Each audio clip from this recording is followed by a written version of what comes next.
All righty, Saturday night.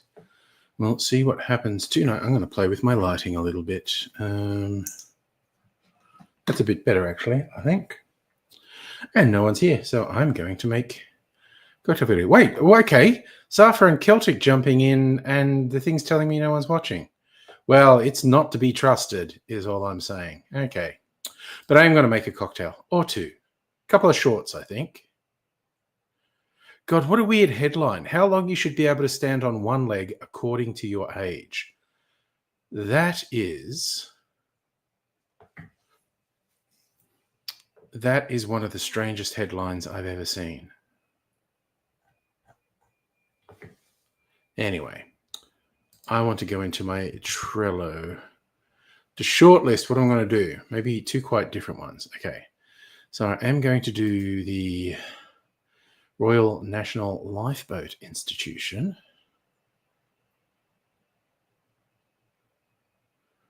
We'll do that. All right. Ooh, I might go and get another sugar syrup, actually. And the lime juice. Okay, I'll have to... Okay, I'm going to have to go and do that. And hello, Heine, by the way, as well. Okay, what's an autumn wind? Oh, I kind of made that one.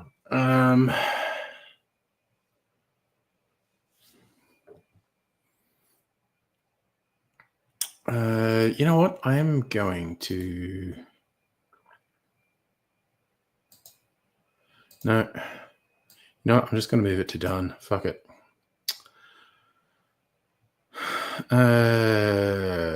Cherry syrup cocktails.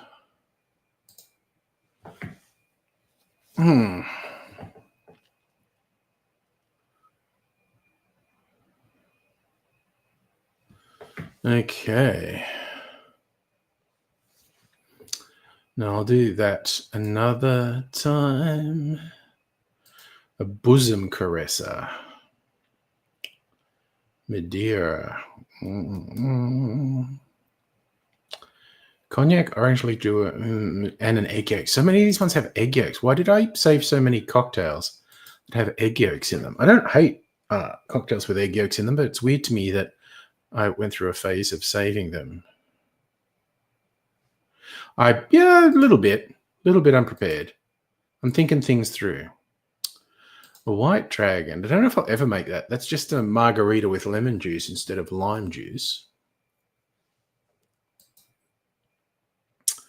Okay, a couple flips. I don't want to make a flip tonight. I don't want to make the Margariticus. The Crow. I should have done this cocktail, The Crow, when the really shitty Crow movie came out. Because it honestly doesn't look like a great cocktail either. Monte Barrico, whiskey, Amaro, sweet vermouth, orange bitters.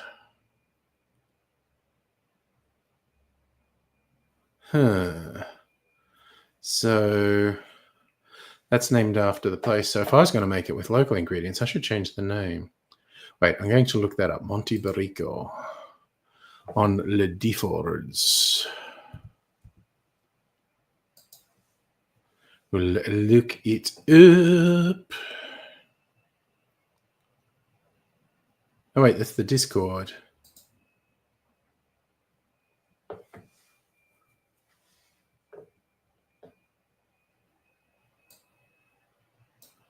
Okay.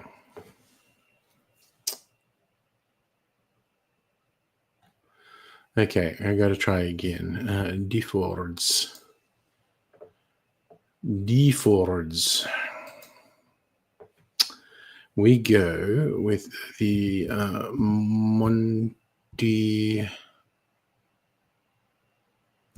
Monte Berico. So what is he saying? It's the Amaro. Okay, so it's named after the place where the Amaro is made. Okay, so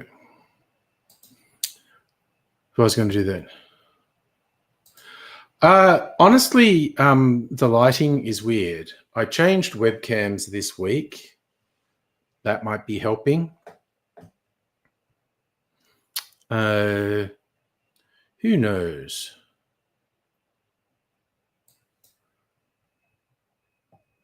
It acts kind of funny. I don't always know what it's doing. But am I inspired to make a Monty Burrito? Burrito. Yes, there you go. Famous last words.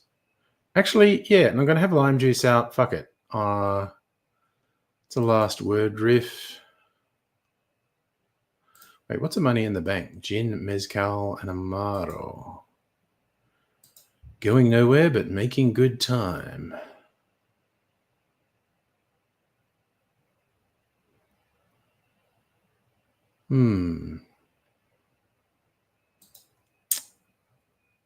So if I'm making one rum drink, yeah, I'm going to make a famous last words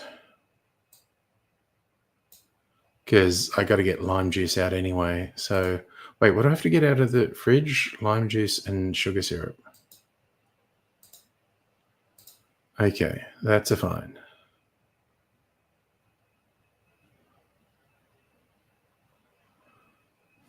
Okay. Oh, wait. And now I'm going to look. I think I know how to serve these. What's the recommended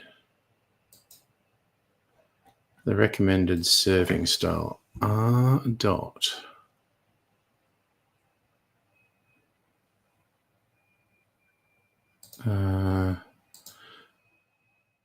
Dot N. Dot L. Dot I.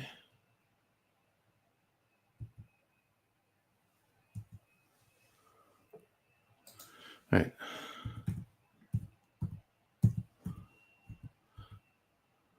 I had this problem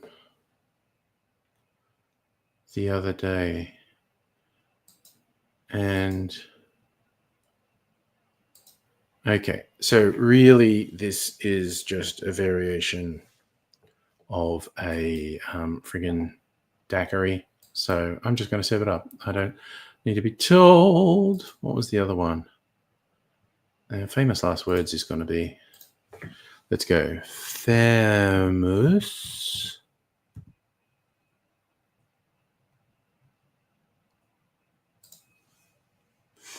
last words number 3.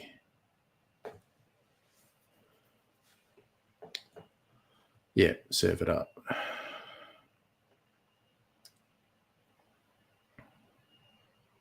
Okay, that's easy peasy. That's what I'm going to. Hey, Hannah, how are you doing? Yes. Well, okay. Do people need gift ideas? Yeah, I get where you're coming from. People, I'd be happy with any sort of novelty thing, but yeah, I get it. Okay. I'll do it tomorrow. Okay, so I got to duck out and get my lime juice and some appropriate sugar syrup. Ooh, I mean, that sounds like exciting news. Discovering the secret to the best shower of your life. And I am a big fan of showers. What is the room temperature? This room feels humid. I'm going to turn the air conditioning on because I'm a bit soft like that. Yeah, okay, it's 24.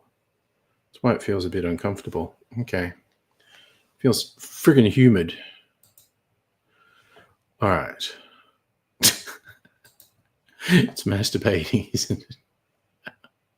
Okay, Hannah's answer is work for 10 hours in 38-degree tin shed while pouring with rain and humid. Come home, use soap and water to remove the sweat crust from your body. You forgot something. So if you like baths, I almost never take baths. I do a shower to like wake up in the morning. Some people do the showers at night. Unless I'm actually have managed to get myself filthy somehow, I do showers in the morning as a wake up thing. Alrighty, I am just going to be gone for a minute.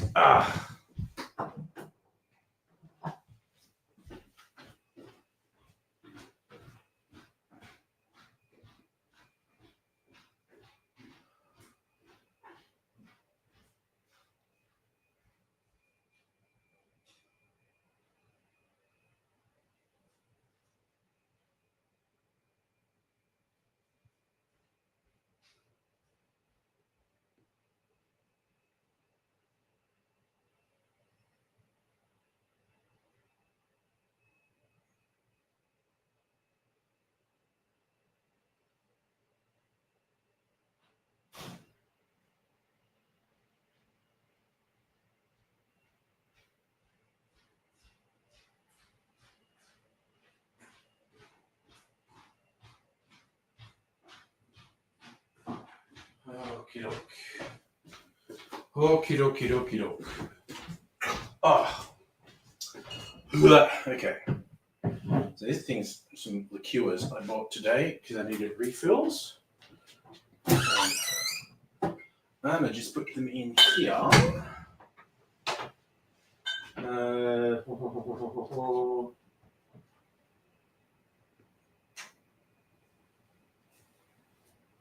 One there. Where's the space to put this? Oh, look. Put it there for now. And what did I want? My Italicus. Okay, it's got a really obvious bottle. Why am I not seeing it? I'm probably staring straight at it. Da, da, da. Promise I'm not staying in the mysterious cupboard of mystery all night. Looking for a bottle. Where is it? Just going to touch bottles one by one and kind of say out loud. There it is. I knew that would work eventually, just looking, going, is it this one? Is it this one? Is it this one? I got it. Okay. Okay. So I'm going to move this around here. Ooh, I can already feel the air conditioning doing its work. Okay, closing the door. Moving the chair. Stop Tom Kitten haunting people. Okay. Moving the chair. Putting it right here. Okay. Yeah, whiskey over here. Okay.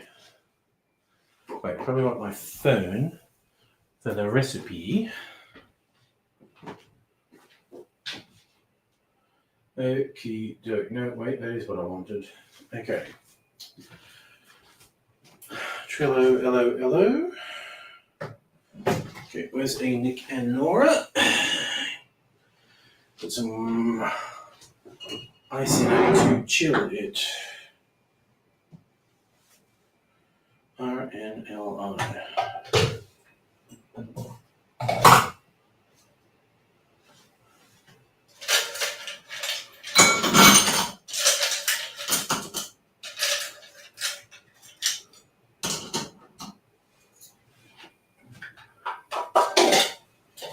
Okie doke, moving some stuff around.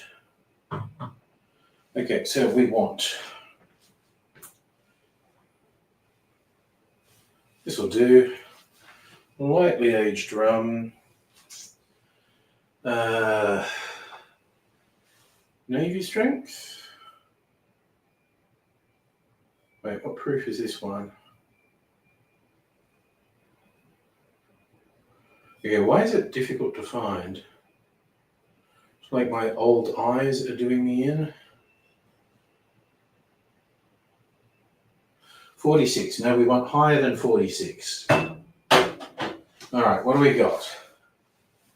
Navy strength. Got Navy strength of white rum.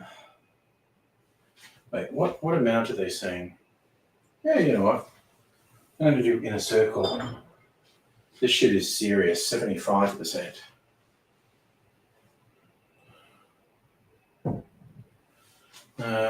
Okay. Go over here with the camera. Okay, just doing this. Ooh, the air conditioning is cooling the room down already. So I might turn it off in a minute because it's done its job in cooling the room down. Okay. We want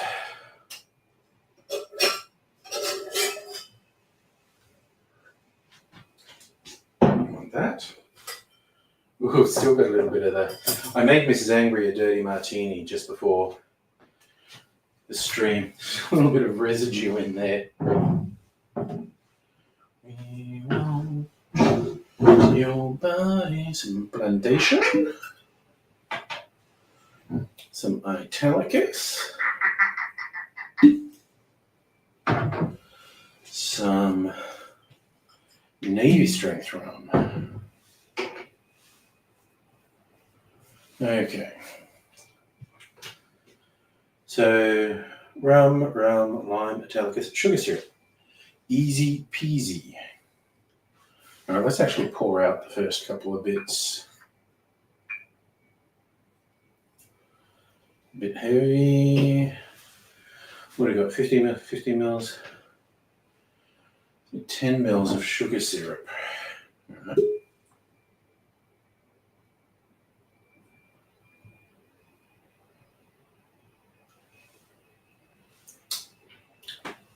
Oh, this is really zesty lemon sugar syrup I've made. All right. I have all of my bits and bobs ready now. On the Zor, the magic happens. All right, let's get our shit sorted. I mean, you know, as much as I'm capable of sorting my shit, that which varies on a day-to-day basis.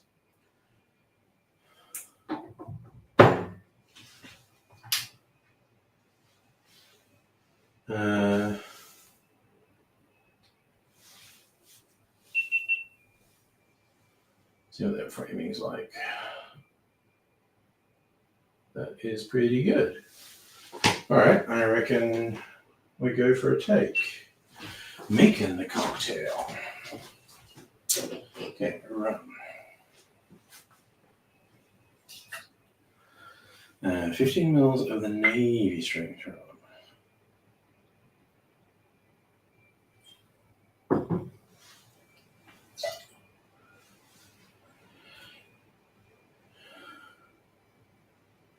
Damn it.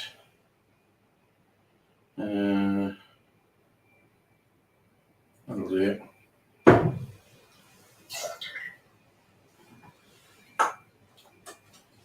Mils of lime juice.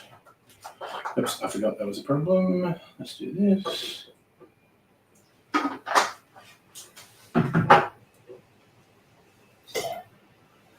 And 10 mils of sugar syrup. And we're done. Okay, so that's that made. We put some ice in there. Maybe even a little bit more ice. Just because we can.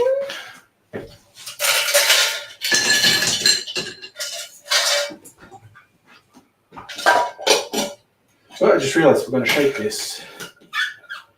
I feel like I haven't shaken a cocktail for a long time because I haven't been making videos. So I momentarily forgot we would shake this cocktail. All right. All right. Let's get this happening.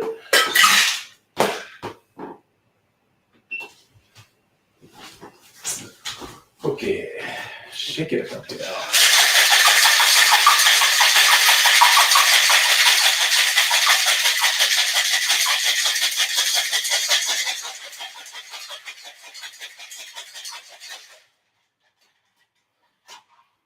You bastard. Forgotten how to use a cocktail shaker.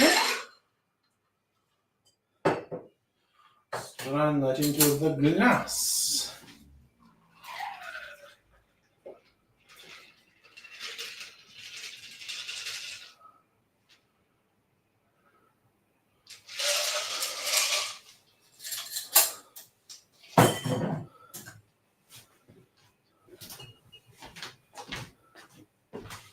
Okay, so that is made. Ooh, and we'll take a picture for publicity purposes while I think of it.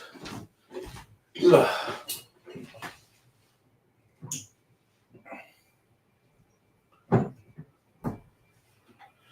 Do. Let's take a photo.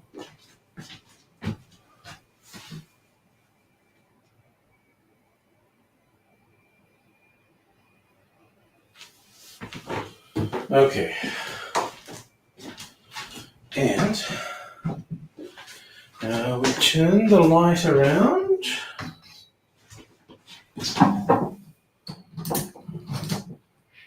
Yeah, Phil White, Phil McCavity, famous Scottish golfer.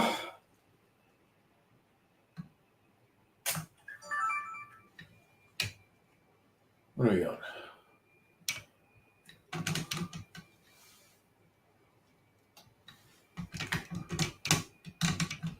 That one got a bit wider. What are we doing? About that wide.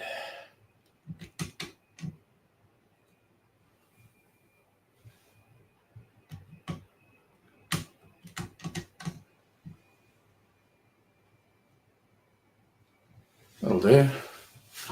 That'll do. This is short.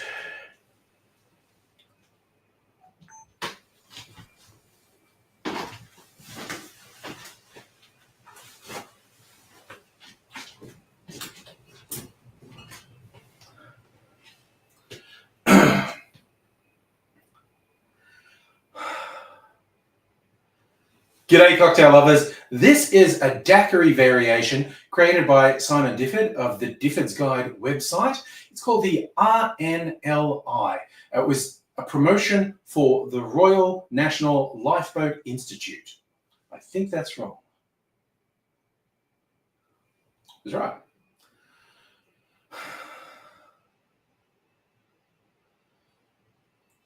That seems like a worthy cause. No wonder he wants to promote it. And the big difference from a normal daiquiri is it has Italicus in it.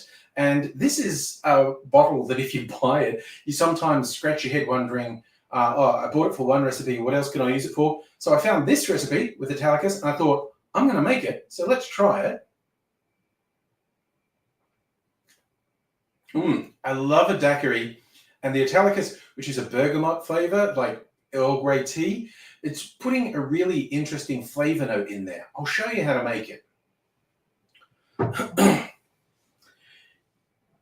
In a mixing glass, put 1 ounce or 30 mils of lightly aged or gold rum, then half an ounce or 15 mils of Navy strength rum, half an ounce or 15 mils of lime juice, 3/4 of an ounce or 22.5 mils of Italicus, and finally, I stumbled. And finally, oh, Jesus Christ. Maybe I should do it all again. In a shaker, put 1 ounce or 30 mils of lightly aged or gold rum, then half an ounce or 15 mils of Navy strength rum. Add to that half an ounce or 15 mils of lime juice, then 3/4 of an ounce or 22.5 mils of Italicus, and finally 10 mils or around 1/3 of an ounce of sugar syrup. Add ice to the shaker, shake that good and hard for 10 or 15 seconds to chill and dilute the drink, and then strain that into a chilled Nicanora glass.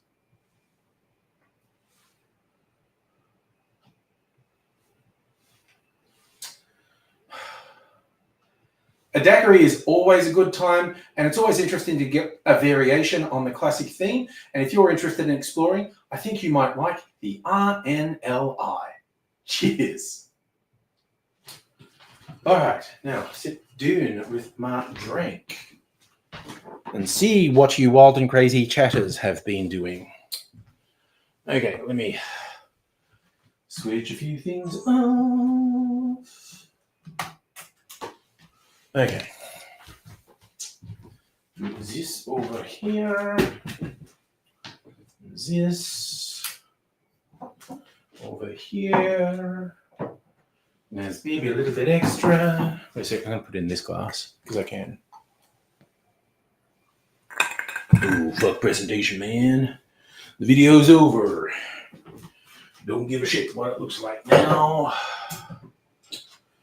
So, I'm going to run off. Do that. I'll put that in there. Oh. And splash that in there. All right, let me sit down. All right, what have you miscreants been up to? Oh, that's right. You went to see Beethoven's Ninth, performed by Melbourne Symphony Orchestra. Bonkers amazing. Nice. In person, totally different to a recording. So what's that? Music over 2024, an interesting beta test to pay for. Oh, that you're talking about flight sim, right? Yes.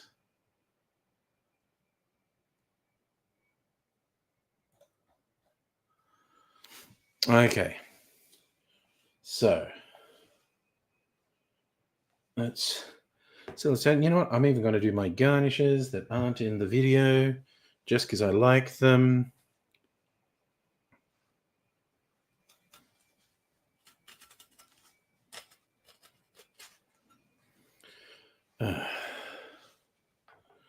Bit of orange peel. Because that's the way, I like it.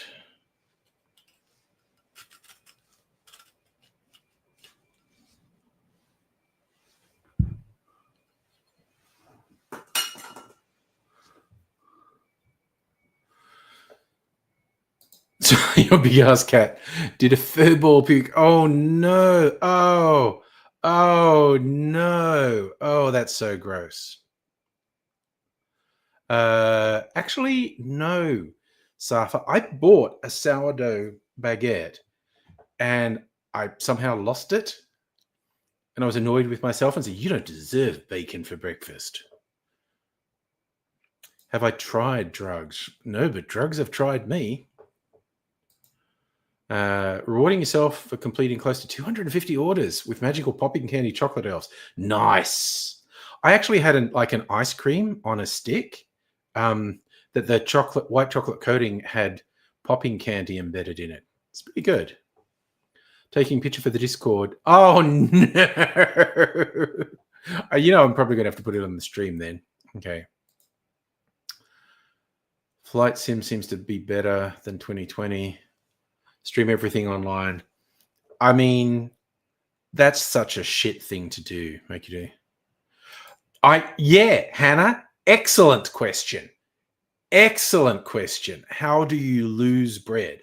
I don't fucking know. Okay, what I was thinking, because it's from a specialty bakery, which is next to a Coles. So after I went, I got the bread, then I went and got a couple of things from Coles, and but I had the bag hanging off the trolley.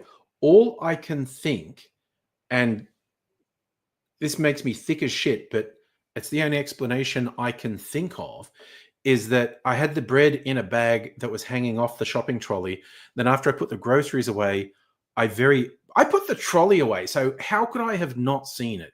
But this is the only thing I can think of that the bag was still hanging off the trolley when I put the trolley away, and I didn't realize and just fucking walked away. There's no good explanation for me losing the fucking baguette. The only good explanation is I'm a dumbass.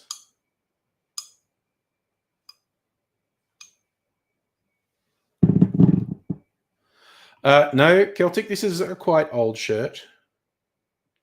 Oh, that cherry seems small. I want another one. Ooh, that one seems large.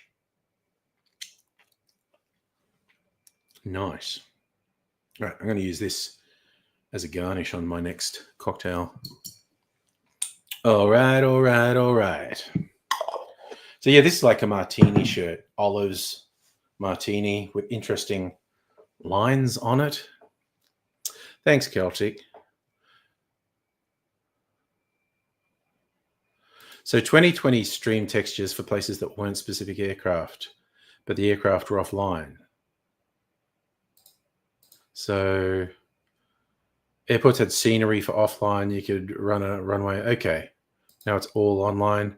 If you drop off the server, game stops working. Yeah. And that's bullshit. That is absolute bullshit. All right. You know what? I'm feeling I'm not going to share the picture.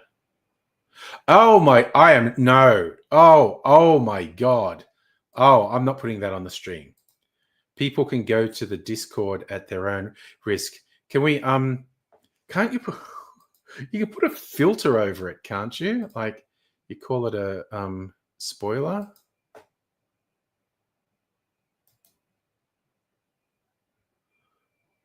It's too late. Maybe only the person who posted it can do that.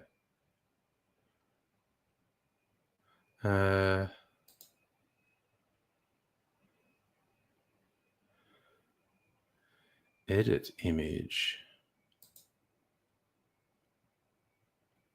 No, that doesn't do anything.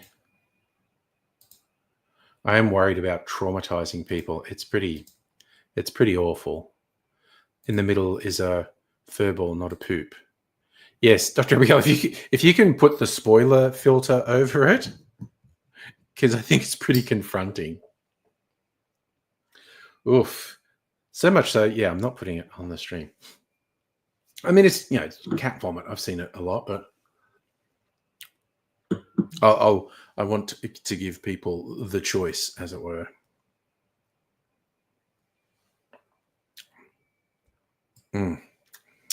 Yes, it's vomit with a fur ball in the middle of it. It's a pretty spectacular splash. I mean, like, God, I have a video of Mistress M's cat throwing up on Aidsy, or he narrowly avoids getting thrown up on. Oh, Flash doing a series of and Aidsy suddenly realizes, no, this is not bluffing, this is real, and runs out of the way.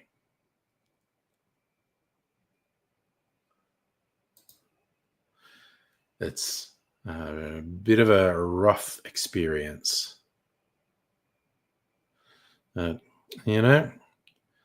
Sometimes the world's rough. The world, she's rough sometimes. When, that's all there is to it, really. Oh, yes. Okay. Cyber Monday. We have Black Friday. Well, I know I'm hoping to get Red Dead Redemption, the remastered original, on Steam to play on my PC. Mrs. Angry just got the PS4 version today. It was really funny. She'd been out doing stuff, and then she went to sit down and goes, oh, I just finished my game of the latest Assassin's Creed that she was playing. I've got no more games. Oh, what a bummer. What to do with the Saturday night? Because she knew I'd be doing the stream. And I said, oh, and this was like at 5:30. And I said, oh, pity you didn't think of it sooner. Like JB had Red Dead on special for like half price. And she looked, she's like, okay, we're less than 10 minutes from a JB. We can do this. So we did that. Got ready, jumped in the car, drove there, and got to the JB with 5 or 10 minutes to spare. She got the Red Dead Redemption for the PlayStation 4. I don't know. God, It's only puke. Honestly, it's not for me. It's for other people. I'm just thinking of giving people the choice of whether or not they see it, because I just think that could be a little bit confronting. It's not like a poop or an open wound. Might as well be, but it looked great. Oh my god, I remember this from years ago now. I was out with someone who, if someone else throws up, they have a visceral reaction. They either have a panic attack or they throw up themselves. And we're in this place that had an eating challenge, like, eat this mountain of meat in 30 minutes and it's free. And someone at the table was trying to do it and he made himself sick. And he did actually, well, it didn't like huge projectile vomit, but he did vomit. And yeah, so then this other person who I had no idea had this visceral reaction to someone vomiting. And so this thing that started off as a fun night just started spiraling out of control. I was like, oh my God. Oh yes, I know you love your medical gore. This whole thing. You wish Beethoven's Ninth had more trumpet parts so you could get gigs. Yeah, I get you.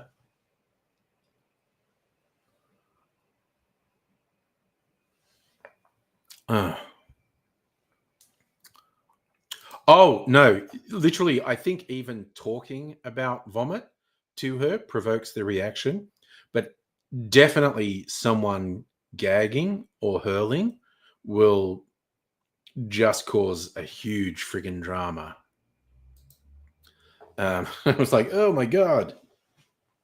It was really weird because, just like most of us were laughing at the guy who forced down too much food and started gagging and threw up a bit. We thought it was hilarious that he did that. We thought it was very bad form, but very funny. But yeah, then this person, starts spiraling, and it was like, what the fuck?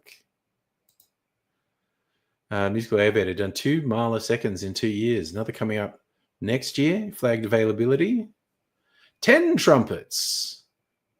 7th this year, 8th last year. So are you doing a countdown, heading for first trumpet?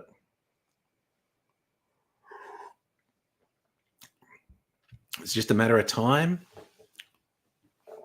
Oh, terrible. It's not great, though. Hey, Icy Saracen. Feel like I haven't seen you for ages. Oh, my God. Okay. I did not expect that loss. I always knew it was possible. And look, if I say, why do I think it happened? I'm just talking shit. I'm just talking uninformed shit. Having said that, I love putting my opinion out there, even if it's completely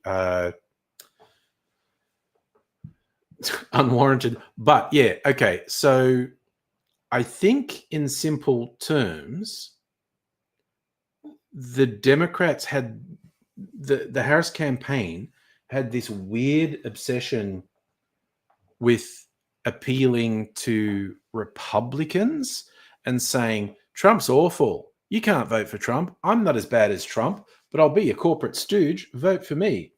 And so core traditional Democratic voters were given nothing to be enthusiastic about. Whereas, Obama really impassioned people. I think Biden won a combination of COVID and how badly Trump handled COVID, and people just going, oh my God, Trump's a fucking nightmare. We've got to stop him from getting another term. And I honestly think there's a big chunk of sexism in it too. I saw this in Australia where Julia Gillard was Prime Minister, and she was actually the Prime Minister. There are these guys like trade unionists, hardcore labor people muttering and going, fucking, I'm gonna bitch push me around. And yes, it was weird that they trumpeted the support of the worst people as a good thing. Oh, I'm always interested in takes. Like I said up front, this is a take, a very uninformed one. But yeah, my take is the Harris campaign didn't give anything for the Democratic base to be enthused about. They refused to speak out against things that the base thought were important, and the fucking genocide in Gaza is clearly one of those things. Oh, you want to come on and say yeah? Hell yeah! Hot takes ahoy! I love hot takes.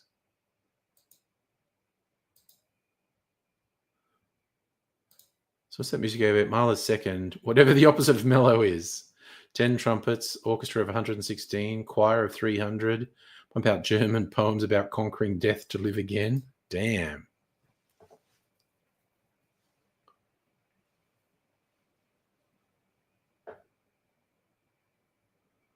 Oh, nice post of it to your Swordcraft group. Yeah, I guess it'd be fitting if you were fighting a necromancer. Yeah.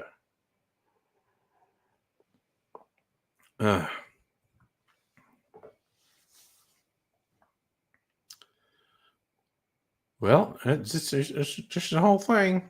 Also, I suppose, the big symphonic pieces are very stirring and invigorating. All right. Dr. Abigail with a hot take. Hello. Hi. How's it going? Doing pretty well. How are you going? Yeah, I'm good. Sorry, got my reading glasses on. Look That's weird okay. with glasses on. All right.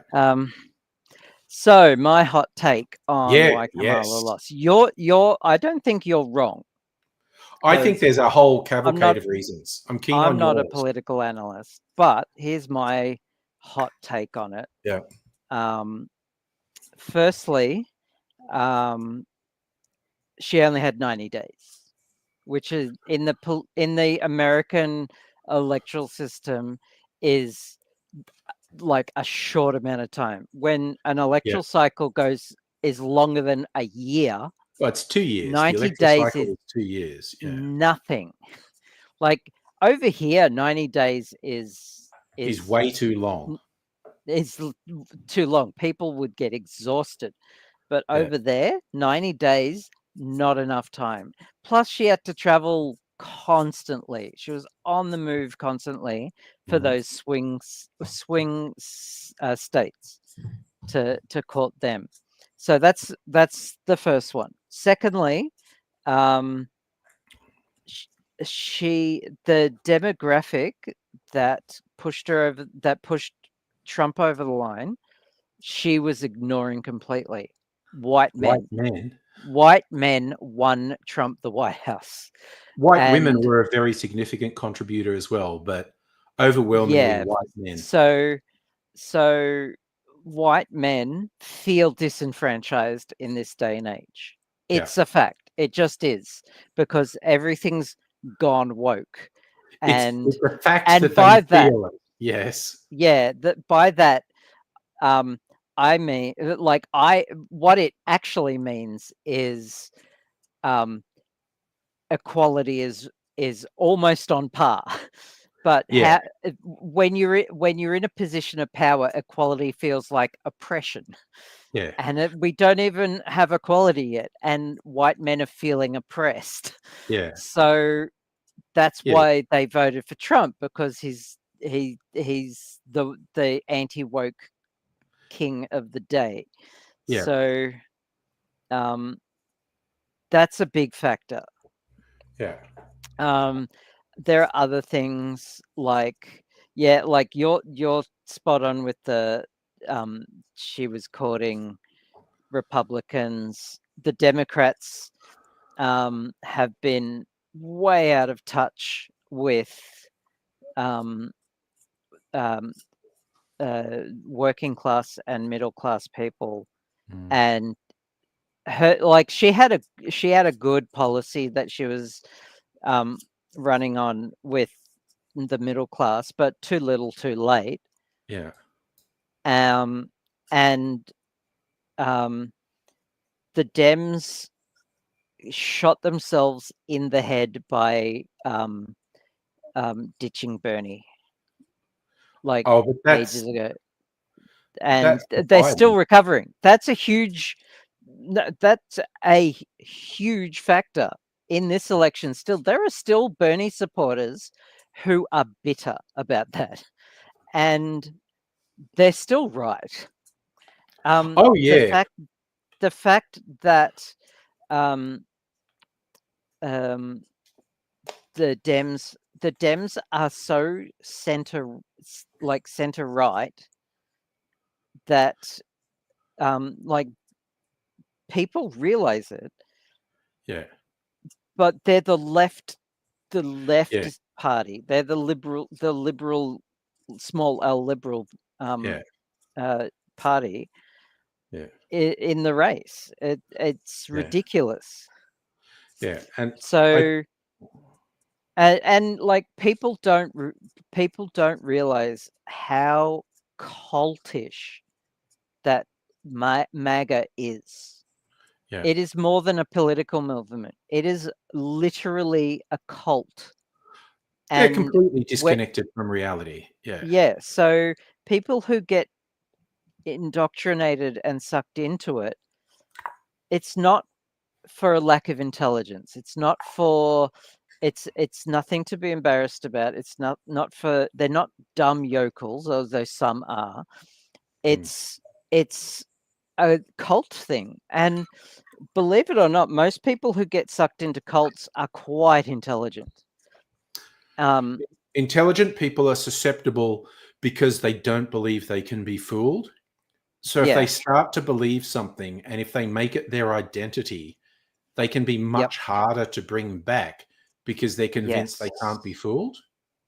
Yeah, for real. And also, they're much more susceptible to the sunken cost fallacy. Yes. Yeah. Yeah. But So, working in cybersecurity, that's the thing to try to highlight to people.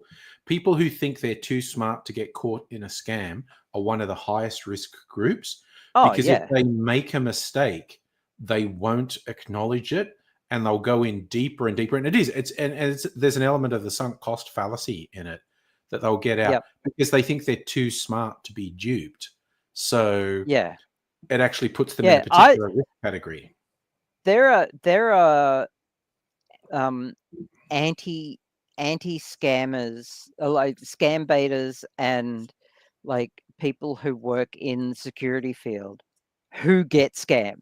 Oh yeah, Like absolutely. no one, nobody is immune from it. I've been scammed. Yeah, Like it happens, and it's the same. Trumpism and MAGA as a mm. cult has, like, you see, like it's gotten a lot of people, Oh and yeah, people don't see the lies.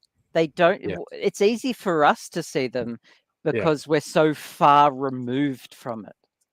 yeah, Where it's like America is living in flatland and we're up above flatland in the third dimension and we can see yeah, everything. But when you're yeah. in flatland and you're a two-dimensional being, that's all you can see. And Yeah. that's fair enough. It's the same for us for Yes. our elections. You know, people say, why the fuck do Queenslanders vote for Pauline Hanson and their politics? Like, they're living that. Yeah. The media is fucked. There is every single media outlet in Queensland is owned by Rupert Murdoch, Yeah. um, and shit like that. Like, you're living in flatland. I live in flatland in a green seat. It's just the way it works. Um, so that's why Trump won. He outmaneuvered um, Kamala, and she didn't have enough time, and she targeted correct people, but she didn't target the rest of the people. Yeah. That's my hot take. Okay. My hot take Also, response is that's not nothing. But I think you're being overly generous to what was ultimately a really fucking stupid campaign. I mean, her campaign was almost perfect, but still wasn't enough. There was nothing like you can do everything right and still lose, and I think that's what Kamala was up against. She's still a Democrat, though. She's still a corporate stooge. Yeah. So Yeah. she was never going to be a Bernie Sanders.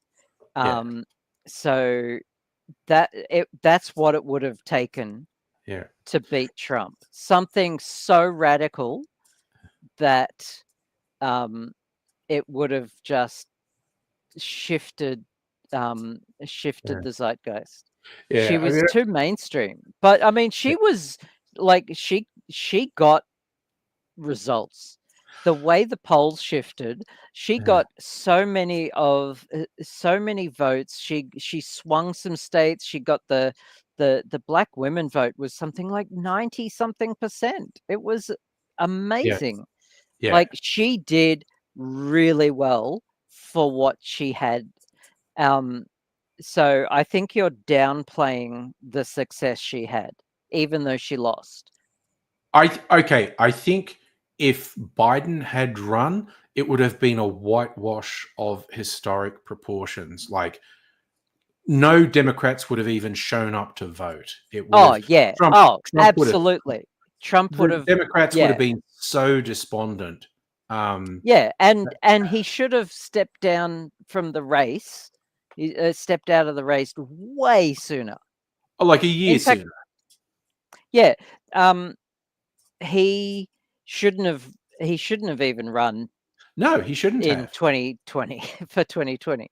Like he shouldn't. That's why I said the race was lost 4 years ago. Like, I didn't say that, but like that's why Bernie Sanders shitting on him for the 2020 race lost Kamala the election this year. Because running Bernie Sanders, because incumbents usually win elections. Yes. And Biden was just old and he was shit. Yeah. Like, and the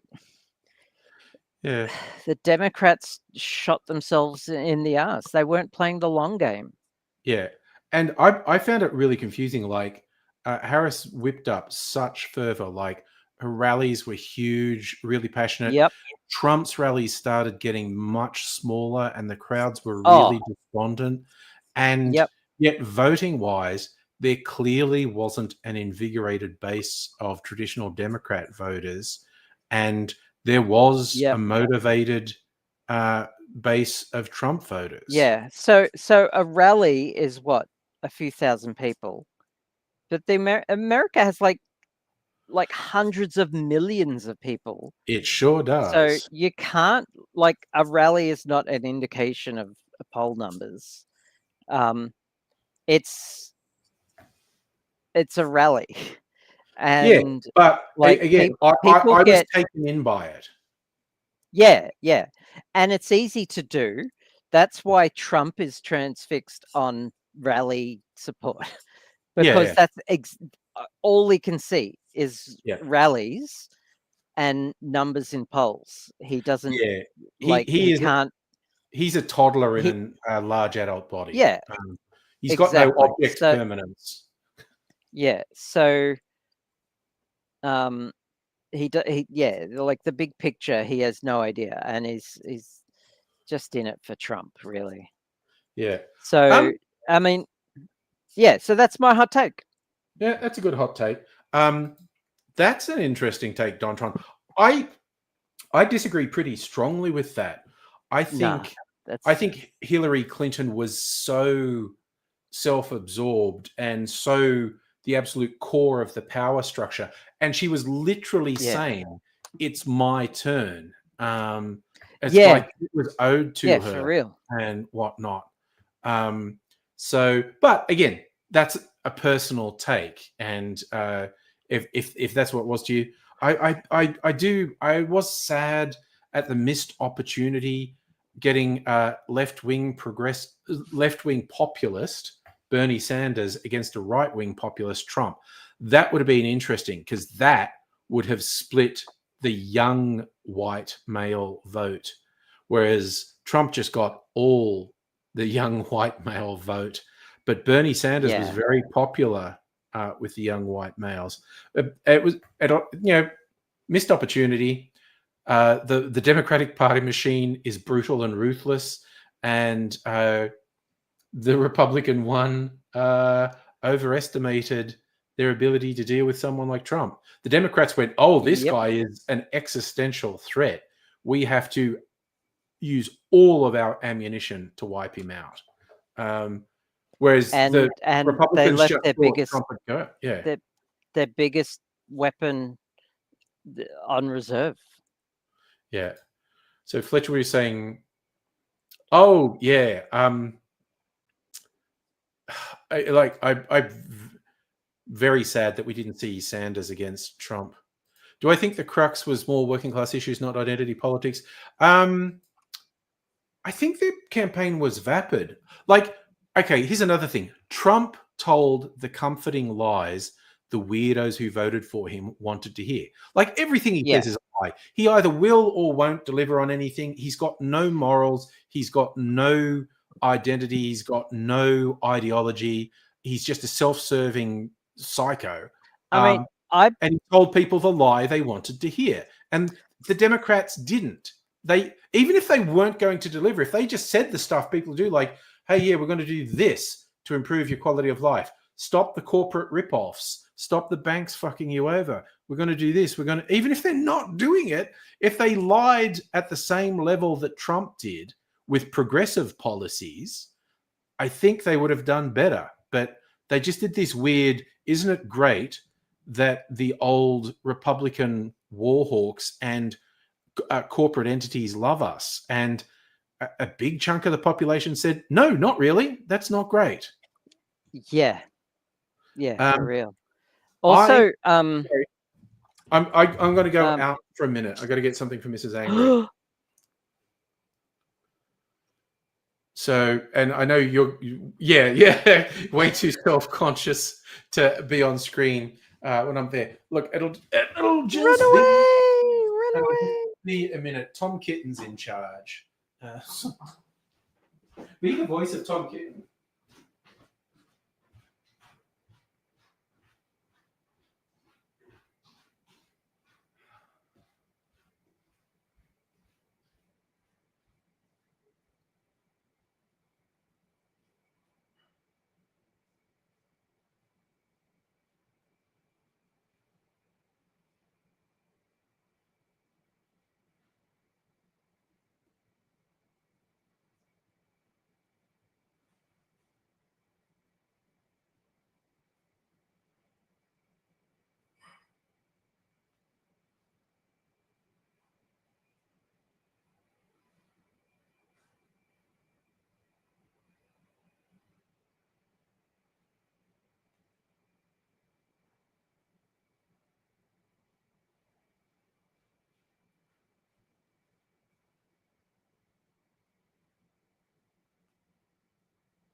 Alrighty. Wait a sec, I'll be back in a minute.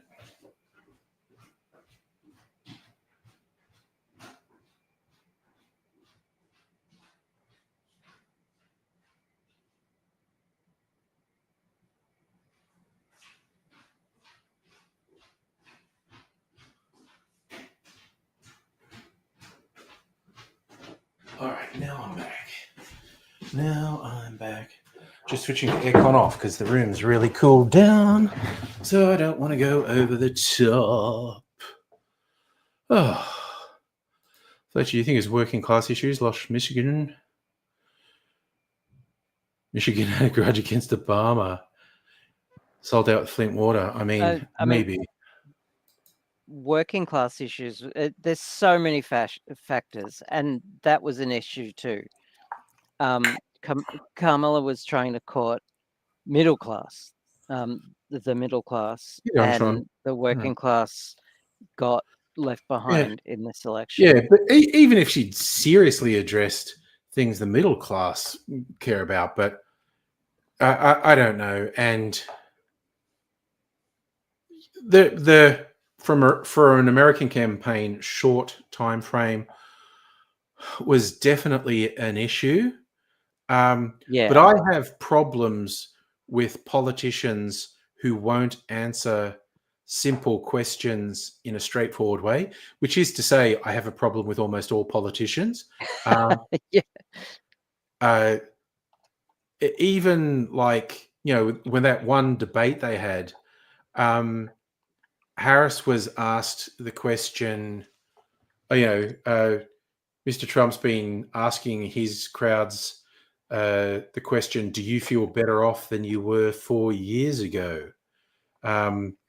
What do you think? Are people better off than they were 4 years ago? And she gave some vapid, rambling, meaningless answer that was to a different question. She did not answer the question at all. So what you're saying is that she's a politician. Yeah, but I mean, I was watching that and going, for fuck's sake, why didn't you have an answer for that? That was always going to be asked. Why didn't you have an answer? What the fuck? And like I say, lie. Trump lies every time he opens his fucking mouth. Well, I mean, one, don't lie, because don't be Trump. She's trying to not be Trump. And how'd that work out for them? Well, I mean, she ran a good campaign. I don't think there was like. Okay, I have a problem. You have to be able to look at yourself in the mirror, and she doesn't strike me as the type that would be comfortable with just outright lying. Okay. Wholeheartedly disagree. She is a politician. She's a lawyer. Yeah, no. She's only entered politics after a very successful career as an attorney. Yeah. No, for real. No, I know that's a fact. I'm saying she had integrity and wouldn't lie. No, she had very shit political sensibilities, and her campaign made wrong call after wrong call after wrong call after wrong call. They were sucking up to the wrong people. They were, and look, this is the benefit of hindsight, and me acting smart is absolute bullshit. I mean, could I have gone and run a big successful campaign? It's like, no, that is weird and crazy and complicated, and but we're just randomly throwing hot takes out there. So I mean, I genuinely thought she would win. Like, so did I. That's my when I saw her momentum after such a short time, like I was bitterly disappointed. And here's the thing: incumbent leaders have been dropping like flies all over the world.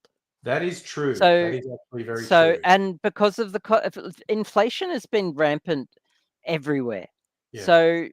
So Trump has been like, Trump has been campaigning on that as well. Like, Yeah. that's why I'm like, given how shit Albanese is, And I'm he's shit. genuinely worried we're going to have Dutton as a prime minister. I would give that a Given 90% that, probability at this point. sorry, I'd give it a 90% probability. I think it's almost like inevitable because Albanese is fucking up so badly. like the racist potato, Lord Voldemort himself, as our Yeah. prime minister. I swear to God, that is worst case scenario. That's a nightmare. Like, I would Yeah, not have believed it possible. He's such a political yeah, liability because of how I awful he know. is. And He's Albanese is just fucking up. he's so shit. They're both shit, but like, God, come on. Oh no, Dutton's a monster. Dutton's Yeah. horrific. Oh, Dutton he's is a the great destroyer. Like, so, yeah. and I'm not even just talking about minorities who he'd fucking throw under the bus. The He's overwhelming, literally racist. yeah, the overwhelming majority of the population would suffer financially because of his really Mm. shitty far right economic ideas. The Yep. overwhelming majority of the population would fucking bite it hard financially. Yep. Like, God, one of the saving graces is in the global financial crisis. The Labor government just did massive capital works spending to keep money Mm-hmm. going through the economy and keep people working, and it fucking worked. We had such a soft landing from that compared to the rest of the world. Like, England, the Tories are going austerity and just Yeah. fucking That ruined fucked him. people's lives. Yeah.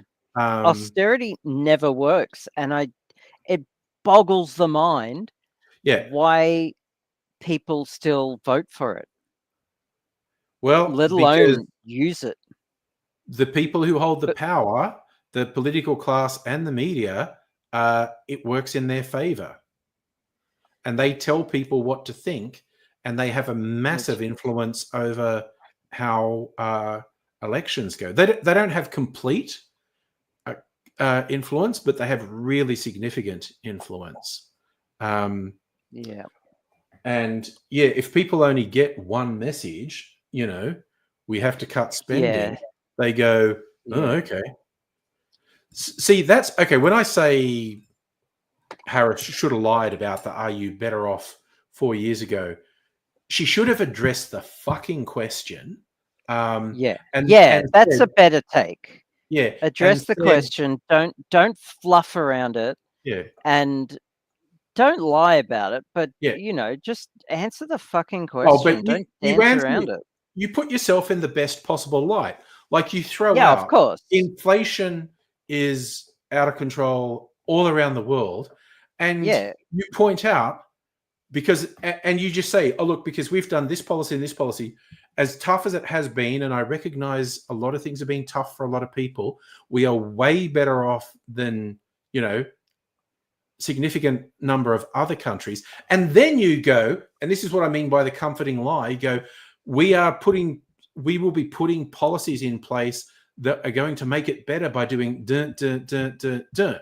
And maybe it's a wish list, maybe it's a sincere wish list that they know deep down they're not going to be able to completely deliver on. But that's what I mean by tell the progressive lies people want to hear. You sit there and say, like, this is what we stand for, this is what we're going to do, this is why it's going to be better. Trump, again, you don't want to be Trump per se, but he just says whatever lie fits the situation. Like, hysterically, and then throws people under the bus instantly when he gets what he wants, and people still believe him. It boggles the mind. He used to contradict himself from sentence to sentence at his rallies because he would just say something to see how the crowd reacted, and then he'd say something else and see how they reacted to that. And he was like through a filtering process going, oh, this is what the rubes want to hear. And it's like these people were being so openly manipulated, and they just went with it like, yeah, someone's saying the things I want someone to say. Yeah. Awesome. And it's like, oh my Yeah. God.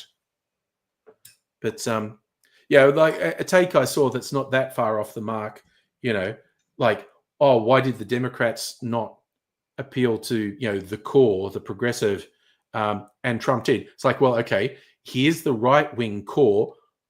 I'm racist and I hate trans people and everything wrong is someone else's fault.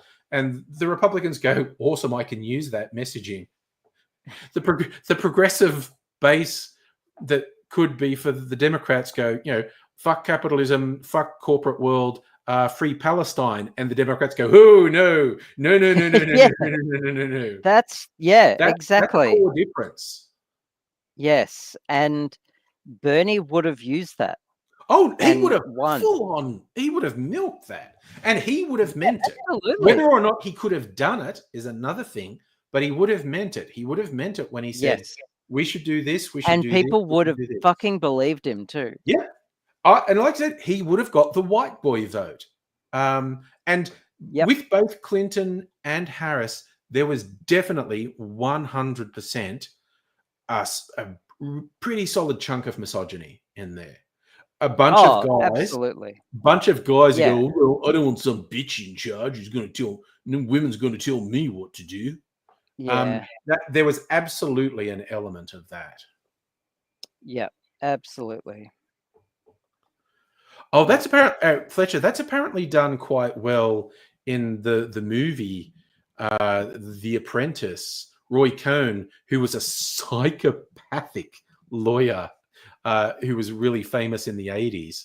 And yeah, he did train Trump. Who was also gay as well, apparently. He was, and but he was took so it to his right deathbed. wing. Yeah. Yeah.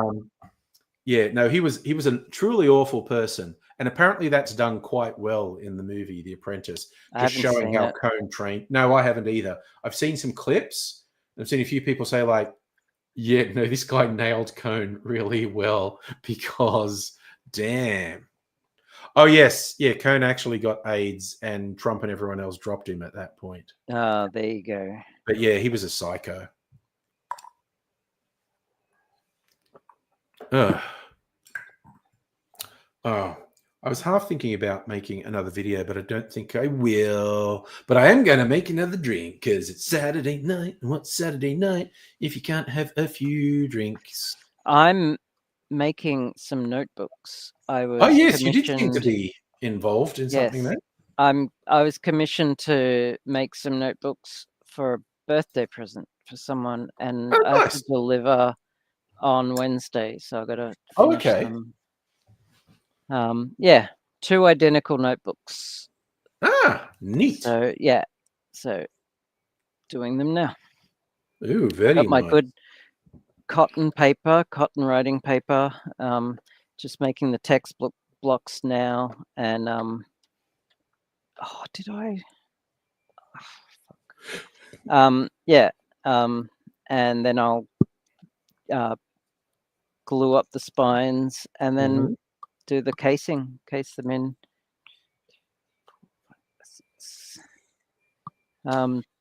Case them in tomorrow. Cognac. One more.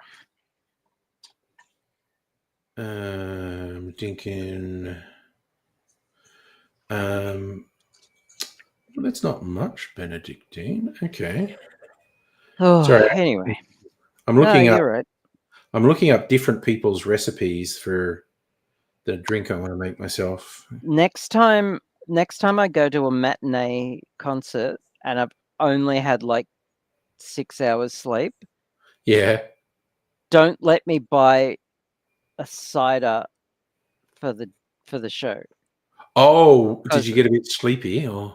I got so sleepy, especially during the adagio in the Beethoven piece, because that shit, holy cow, I was actually dreaming during it.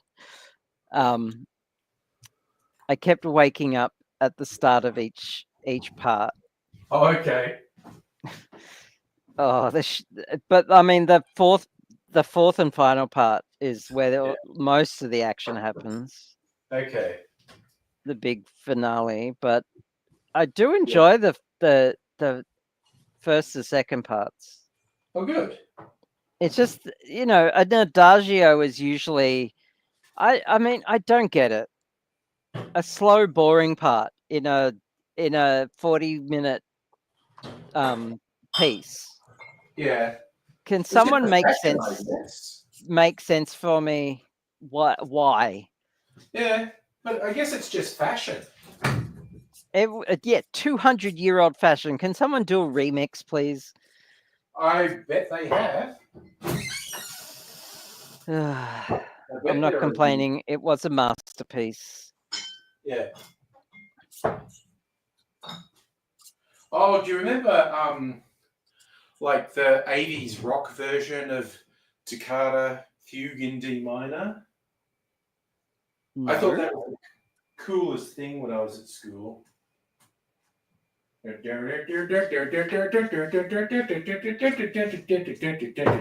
know what toccata and fugue is. Yeah. There was a rock version in the 80s. It was a big hit. Fair enough.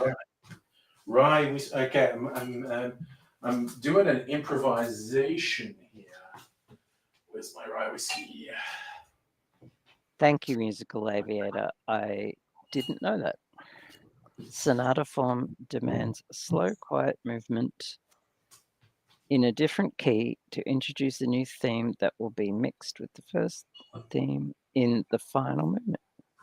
There you go. There's a method to the madness. Oh, that's the wrong color paper. Okay. Of course it is. Ugh.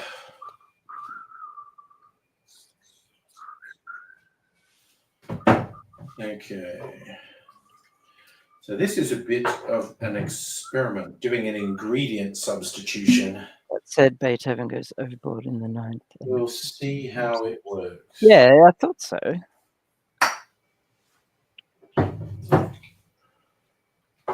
Where else did I hearing it in person, hearing it live, was like hearing it for the first time. I had goosebumps. It was incredible. I am. Sorry, I was still thinking about Toccata Fugue in D minor. Was it at the start of Rollerball, which I actually watched? You know the two pieces. It's a mashup.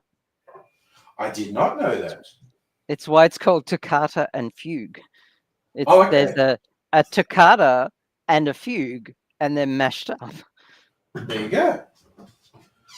I did not know that. I was just going to say, reminded myself, is not very long ago, I watched Rollerball from beginning to end uninterrupted for the first time. Rollerball? Is that some sort of marble?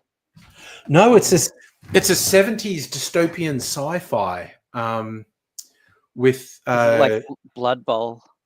It's like James Caan.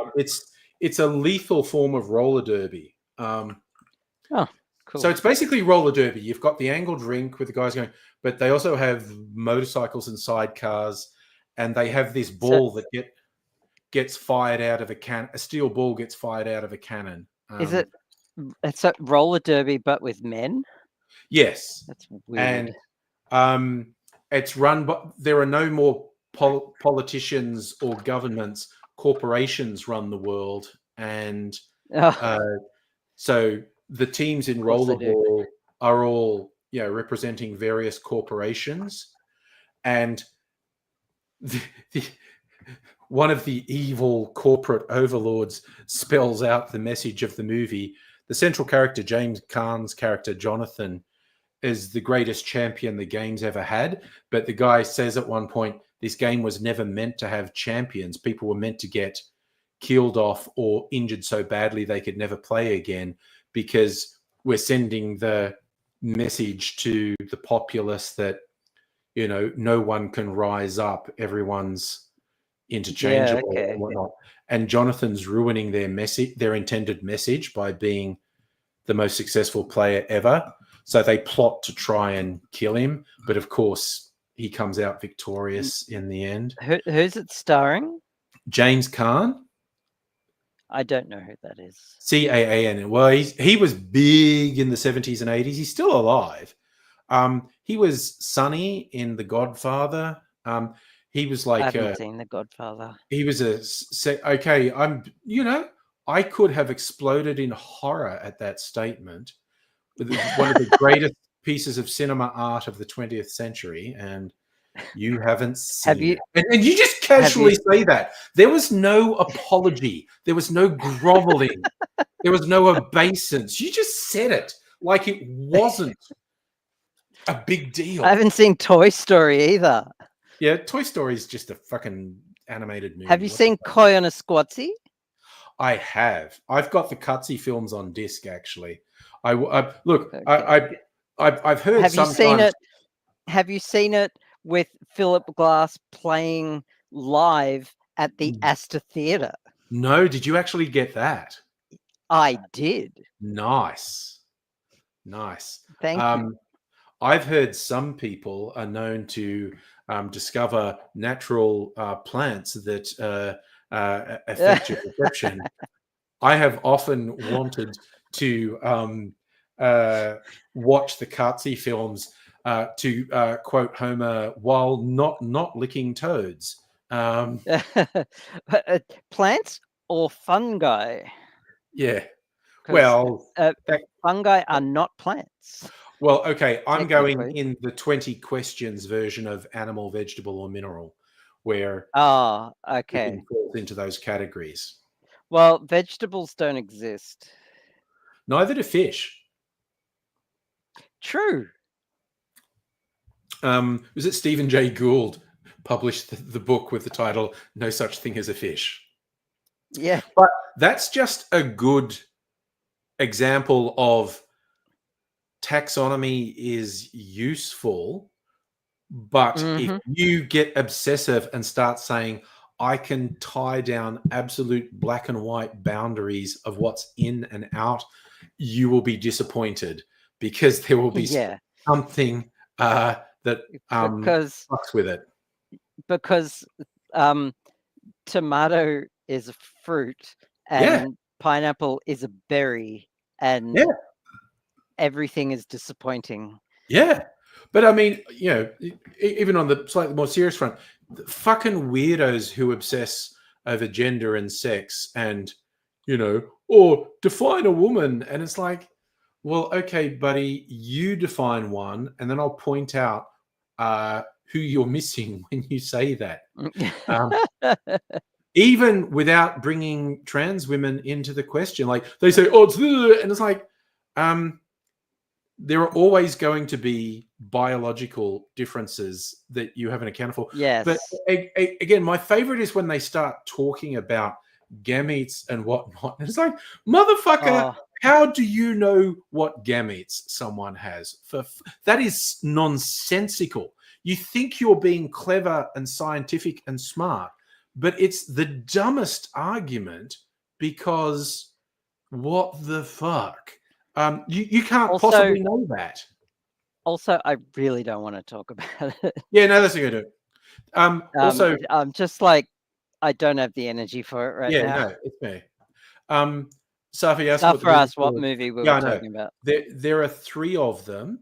The first is Koyanis Katsi. The second, the second is, oh god, now that you just threw me off. Power Squatsi, Powakatsi, and the third one is Nakoya Katsi.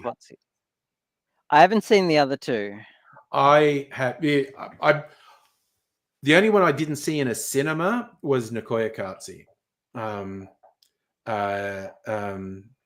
But I did see both Powakatsi and Koyanis Katsi in the cinema, at the Valhalla Cinema in Sydney, actually. Nice. When they used to do their wacky calendars, and they go, what does Powakatsi mean? And they just have all these funny, silly phrases like, It's Hopi Indian for how much for the little girl? It's quoting the Blues Brothers. It's just like, Yes. but yeah, it's those movies are just all visuals. And what was funny, like when I Yeah, saw, they're called a non-narrative documentary. yeah, they're showing real images without structuring it in a narrative, but it's giving you a Yeah. feel. It's giving you a vibe. It gives you a very big vibe, is what it Yeah, does. non-narrative documentary. They're telling, like all documentaries, they're telling a story, They sure are. but they're doing it without narrative, Yeah, and they're doing it in a purely visual medium. yeah. There was a very similar film made by different people called Baraka.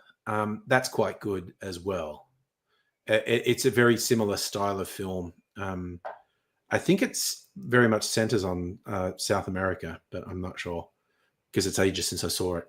I do. The one thing I remember of seeing Poakatsi in the cinema is I was drifting off because it's very trance-like. And the thing, you only have to close your eyes for a second, and when you open them, something completely different will be on the screen. And I was sitting Yeah. there going, "Wait, how long were my eyes closed? Was it 2 Also, seconds or 20 minutes?" it goes without saying that it doesn't work without the music. Oh, the music is a huge part of it. Yeah, and like you can't pull off something like that without a good sound design. Yeah. And Philip Glass made that movie possible. Oh, yeah. No, it's so Like integral to the without a doubt. movie. Yeah. And like to the point where I will listen to the soundtrack just Yeah. unironically. It's so Oh, good. yeah. Yeah, he's like not so. In fact, these movies, I don't know that these soundtracks count as ambient, but he was very big in that sort of electro ambient scene. He's a very He's good still composer. producing music. Yeah. Oh, yeah. He's No, he's still making music. kicking around. He made a song for Bob's Burgers. He made a track for Bob's Burgers. Excellent. People love Bob's Burgers. I just kind of realized that I'd stopped watching Bob's Burgers, and I went and checked, and there's like 7 or 8 seasons I haven't watched. Oh, I only watched a few episodes of season 1, Yeah. and I'm so far behind. Yeah. I want to catch up, Yeah. but it's a slot. It's going to be such a Oh, slog. yeah, it's gonna take me a It's like while. going to be 20 seasons by now for sure. Yeah. Oh, well, I'm not sure, but yeah, I realized I there was don't know. oh, well, let's look it up. We're on the internet. What? You have the internet? I know. Whoa. Okay. Bob's Burgers. It's been on air since 2011. Good Lord. God. Yeah, that's 13 years. Yeah, Shit. 15 seasons. God, I think Yep. I started rewatching season 3 because that's how far behind I was. And it's like, because I haven't watched Yeah. it for years. I've probably seen some of the episodes, but I'm just going to watch it. And it's just like, it's just such a pleasant show. It's very funny. It's not so much that I sit there guffawing and laughing out loud, but the characters are so good and the stories are so funny. And it's just like, they just have all these archetype characters and they play off, and just the one-liners and the way they zing off one another is so good. And also the Belchers, it's not a I hate my wife relationship. Like they're actually very loving but honest I'm with so each other. over that. So over that trope. Oh yeah. Yeah, being hostile to your spouse. Yeah. Yeah, like get a divorce for fuck's sake. Yeah. Like, And while although being just, the TV show, oh, what was it called? It's on my Plex server. Let me get it up. what is it? It was a recent one. It was a sitcom slash. Okay, so it did this really creative thing where, on the scenes where the husband were in, or any of the husband's friends. I It know what you're was talking about. classic 90s sitcom Yeah. with the classic view, with the And even the house, with color the saturation and color set. resolution. Yep, everything. But anytime any of them left the frame and it was just the wife, dark muted colors, low angles, like, and it Widescreen. was serious and dark. And it just, like, the first time it happens, it's like, what the fuck? Yeah. And then she starts swearing and starts like, just, you lose your shit. Like, what the fuck is happening? And it's really good. And it's It's called drama. Kevin Can It's Fuck Himself. You haven't said the name of it. Kevin can fuck himself. That's the one.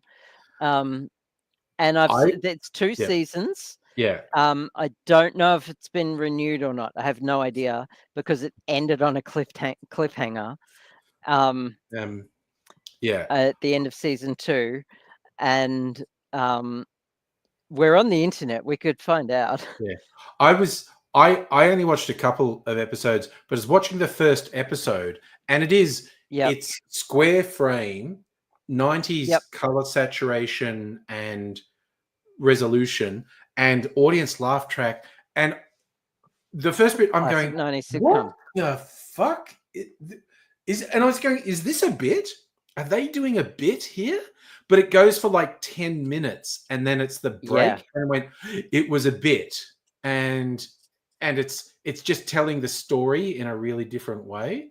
It's a dark comedy, basically. Yeah. And there's even storylines of like, oh, my boss is coming over for dinner, and hijinks ensue. Yeah. And like that's been since the 50s in sitcoms. And so it's basically like 2 types of TV show in one, and they intersect at every point.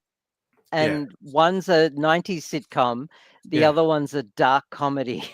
It's just so good. Yeah. And Safa, yes, it's won awards according to the internet. Yeah. There is a Bob's Burgers movie, and it's really good. And yes, when I said square, I meant 4:3. I meant old CRT things. Speaking of murderers, hey Pat, sorry. Hey Pat, we need to talk. Is that? Oh, are you at the hospital? Hey Rob, how are you doing, mate? Are you at the hospital or something? Or are you? Where are you, mate? I'm not sure. Can you hear us? Are you in the hospital? I don't think he can hear us. I don't think he can hear us. No, I don't think he can hear us. No, that was a shrug. I don't think he can hear us. Oh, well, that's all right. So, yeah, you wanted to tell him about Secret Santa, but yes, I saw the person in blue and I was like, is that someone in Scrubs? Oh, he's at a wrestling match. Oh, it's wrestling. You're at a wrestling match. Well, I think look, someone needs to get through to him that he needs to participate in the Secret Santa that he signed up for. He did kind of reply on Discord, but I don't know. Did he? I'm sure I saw something somewhere. Maybe I'm imagining it. I don't know. It was on last night's chat on the stream. Well, there you go. I knew he said he would do it another day, and like he hasn't even looked at his. Yeah, well, we just have to keep bugging him. It's like, stop murdering people for 5 seconds and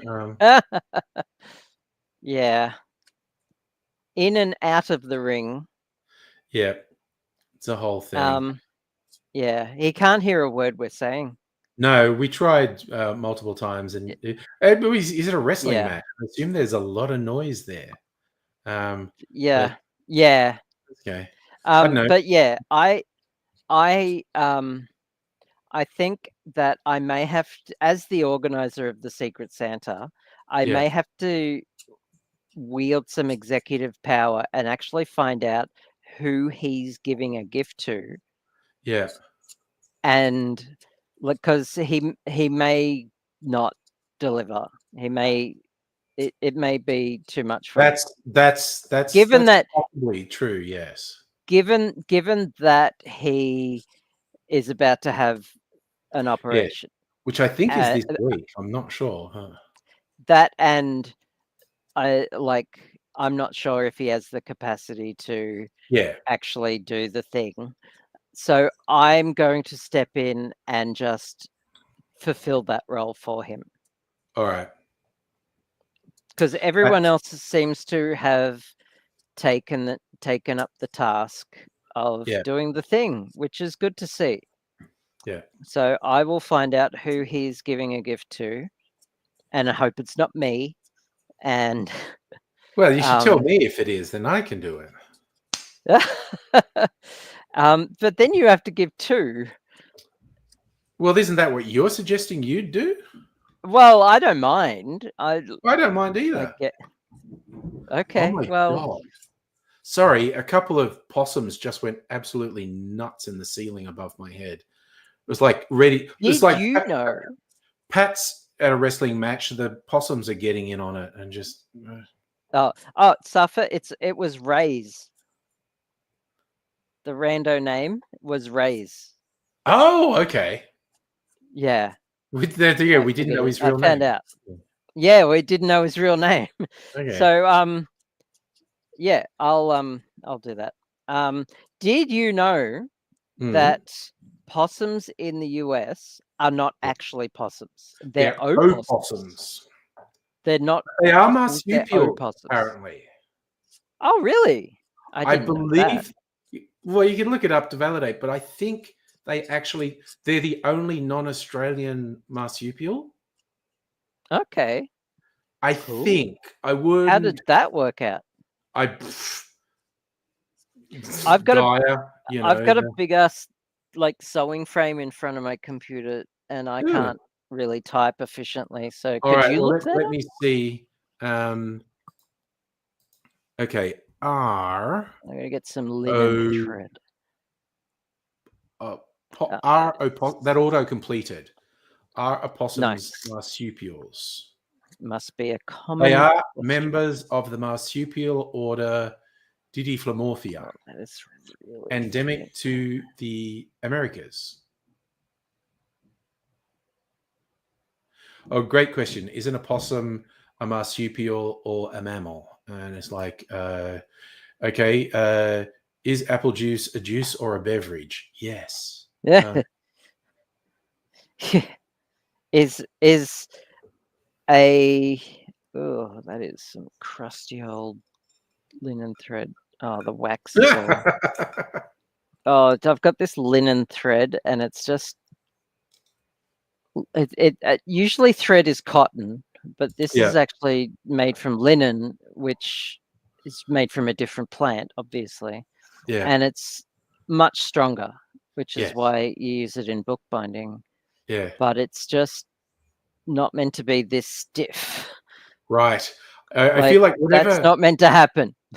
Whenever someone says something about linen and it's crusty, I'm going, ooh, is it like a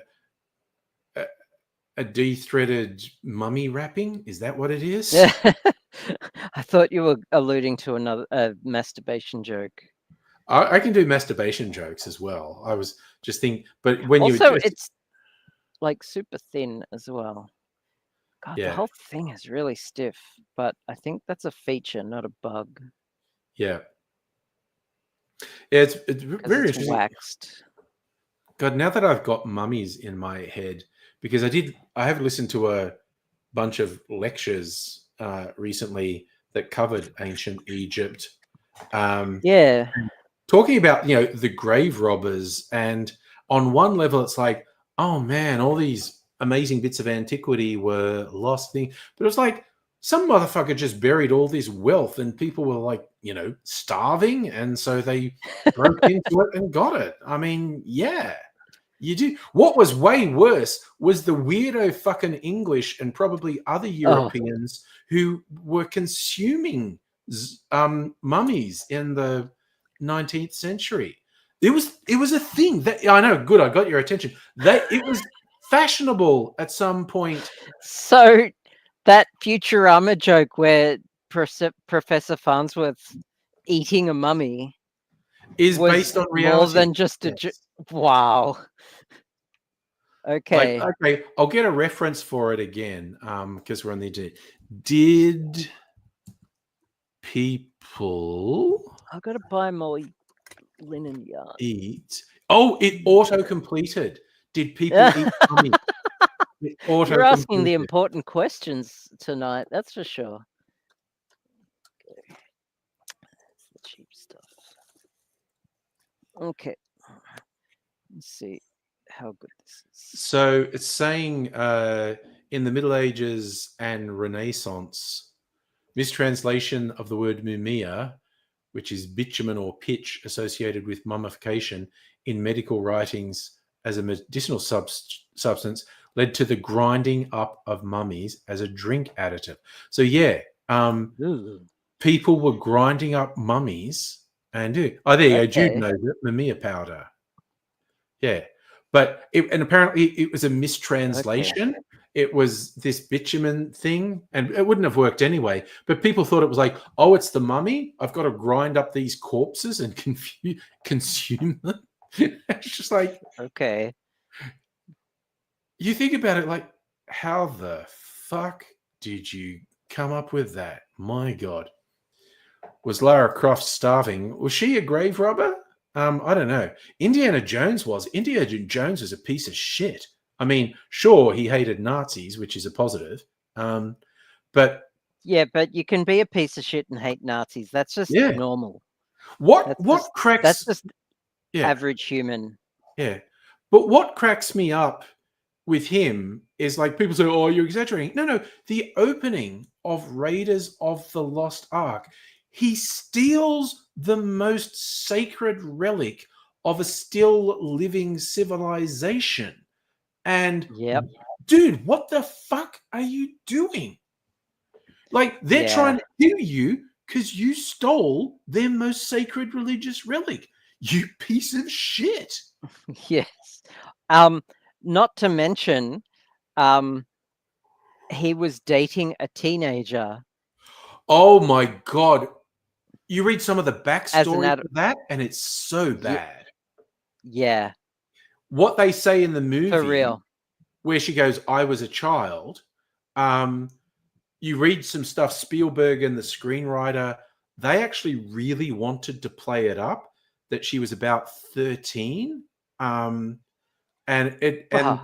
that's not explicitly in the movie, but there are records of them having this thing like, yeah, they thought that was a great, and it was like, what the fuck? That's so fucked. You people are fucked. The Trumpies are right. Hollywood's just a bunch of pedophiles. It's just like, my God. So there's a famous meme that says that the entire movie of Raiders of the Lost Ark can play out the same without Indiana Jones being in it. Oh, of course, because when the Nazis open the Ark, they all get vaporized. Yeah, but like he doesn't have to be in the movie. No, so because that's what happens. There should be a cut of the movie without him in it because he's a piece of shit. No, I think, and it's just Nazis finding a relic and then they just melt like wax. We should make that movie one day where the rolling ball actually crushes him, and he's dead.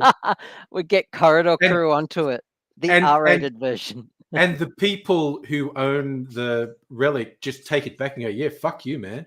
And then you just follow these Nazis doing a dig, and their hubris leads them to open the Ark of the Covenant when they're all melted or exploded. And it's like, yep, that's a good movie. I'd pay to watch that. Yeah. Hell, I'd pay to watch a movie where it's just slapstick Nazis getting killed by their own stupidity and hubris. I would like a game that was across between Wolfenstein and Red Dead Redemption 2. Like Wolfenstein's kind Yeah. of a fun shooter, but I don't know, really intense shooters I'm not into anymore. I used to be into them. But an open world thing like Red Dead, but you're BJ Blazkowicz and you're sneaking around and you occasionally come upon groups of Nazis doing stupid things and then having a slapstick misadventure and they all die. I want a crossover between Wolfenstein and what's it called? Grand Theft Auto. Yeah, well, same deal, really. An open world thing. And Carmageddon. Yeah. Oh, okay. Now you're getting serious. Yeah. Just yeah.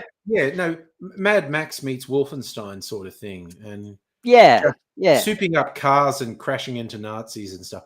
But why I think of it, there are a few set pieces in Red Dead 2 where you come across Klansmen, and if you just watch, something goes wrong, like when they're lighting the crucifix, someone's robes catch on fire. And so you can let it play out and something terrible will happen and some of them will burn to death. This happens a couple of times.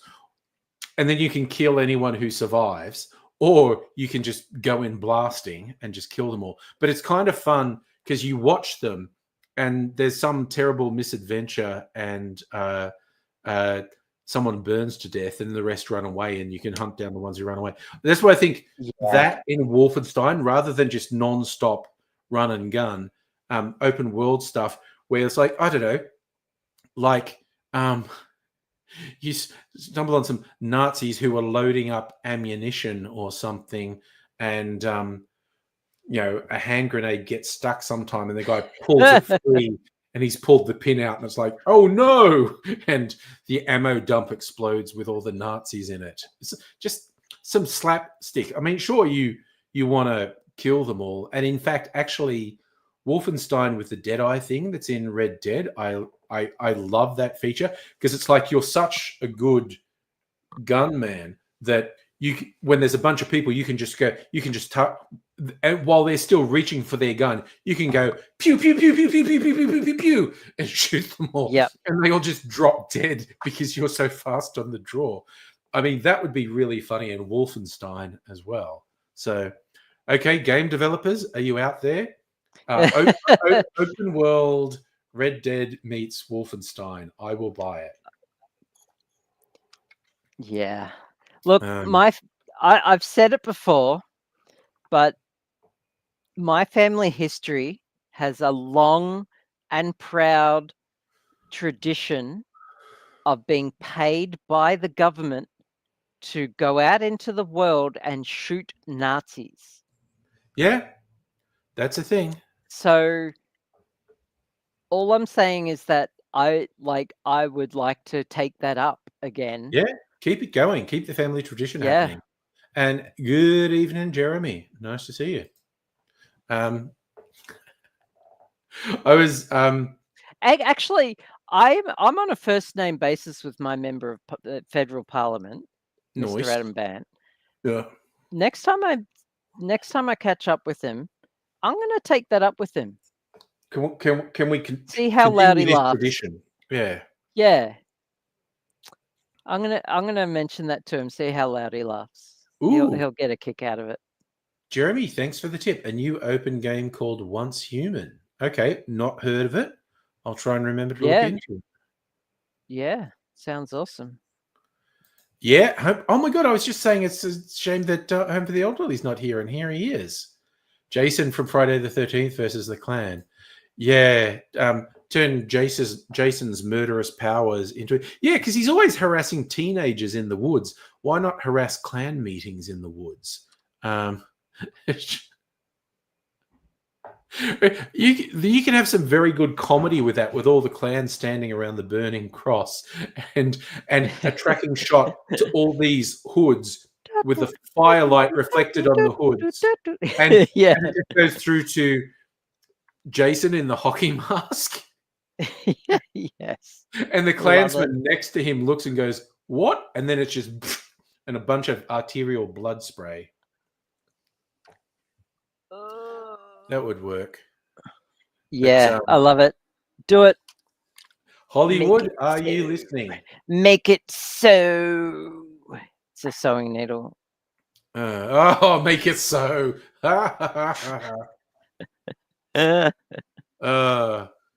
Speaking of which, I watched the latest Below Decks.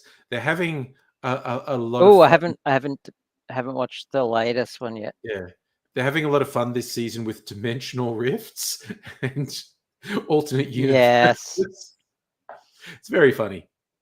I it's did got to love be the leading somewhere. They don't do this and the space by koala accident. has got to be revealed at some point because they almost revealed the space koala in one episode.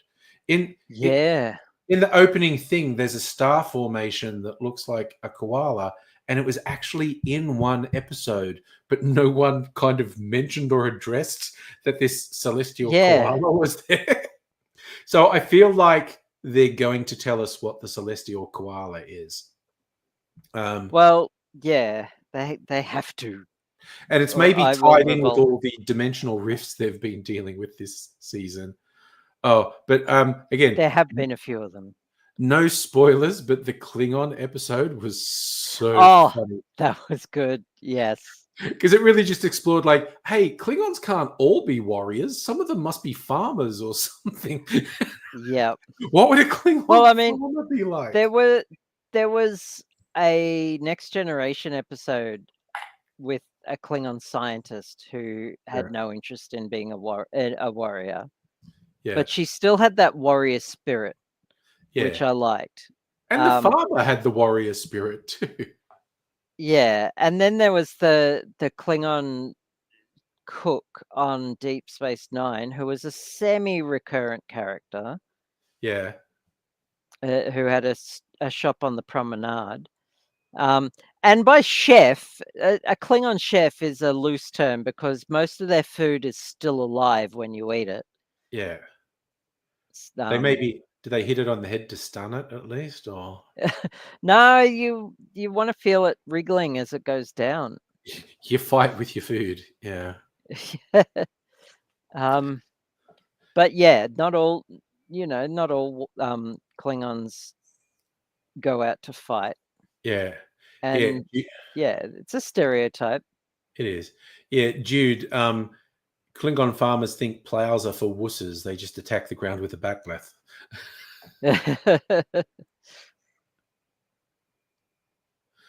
Jeremy, I see. I like Star Trek Disco as well, and I think Dr. Abigail was okay with the later seasons of Disco. Yeah, the first two seasons were absolute dog shit. Again, I don't really agree, So but I'd like to rewatch them.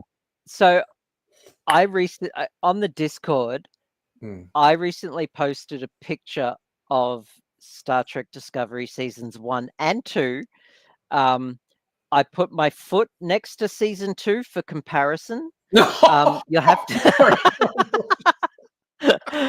you'll have to click the spoiler thing. Yeah. I mean, spoiler for a Yeah.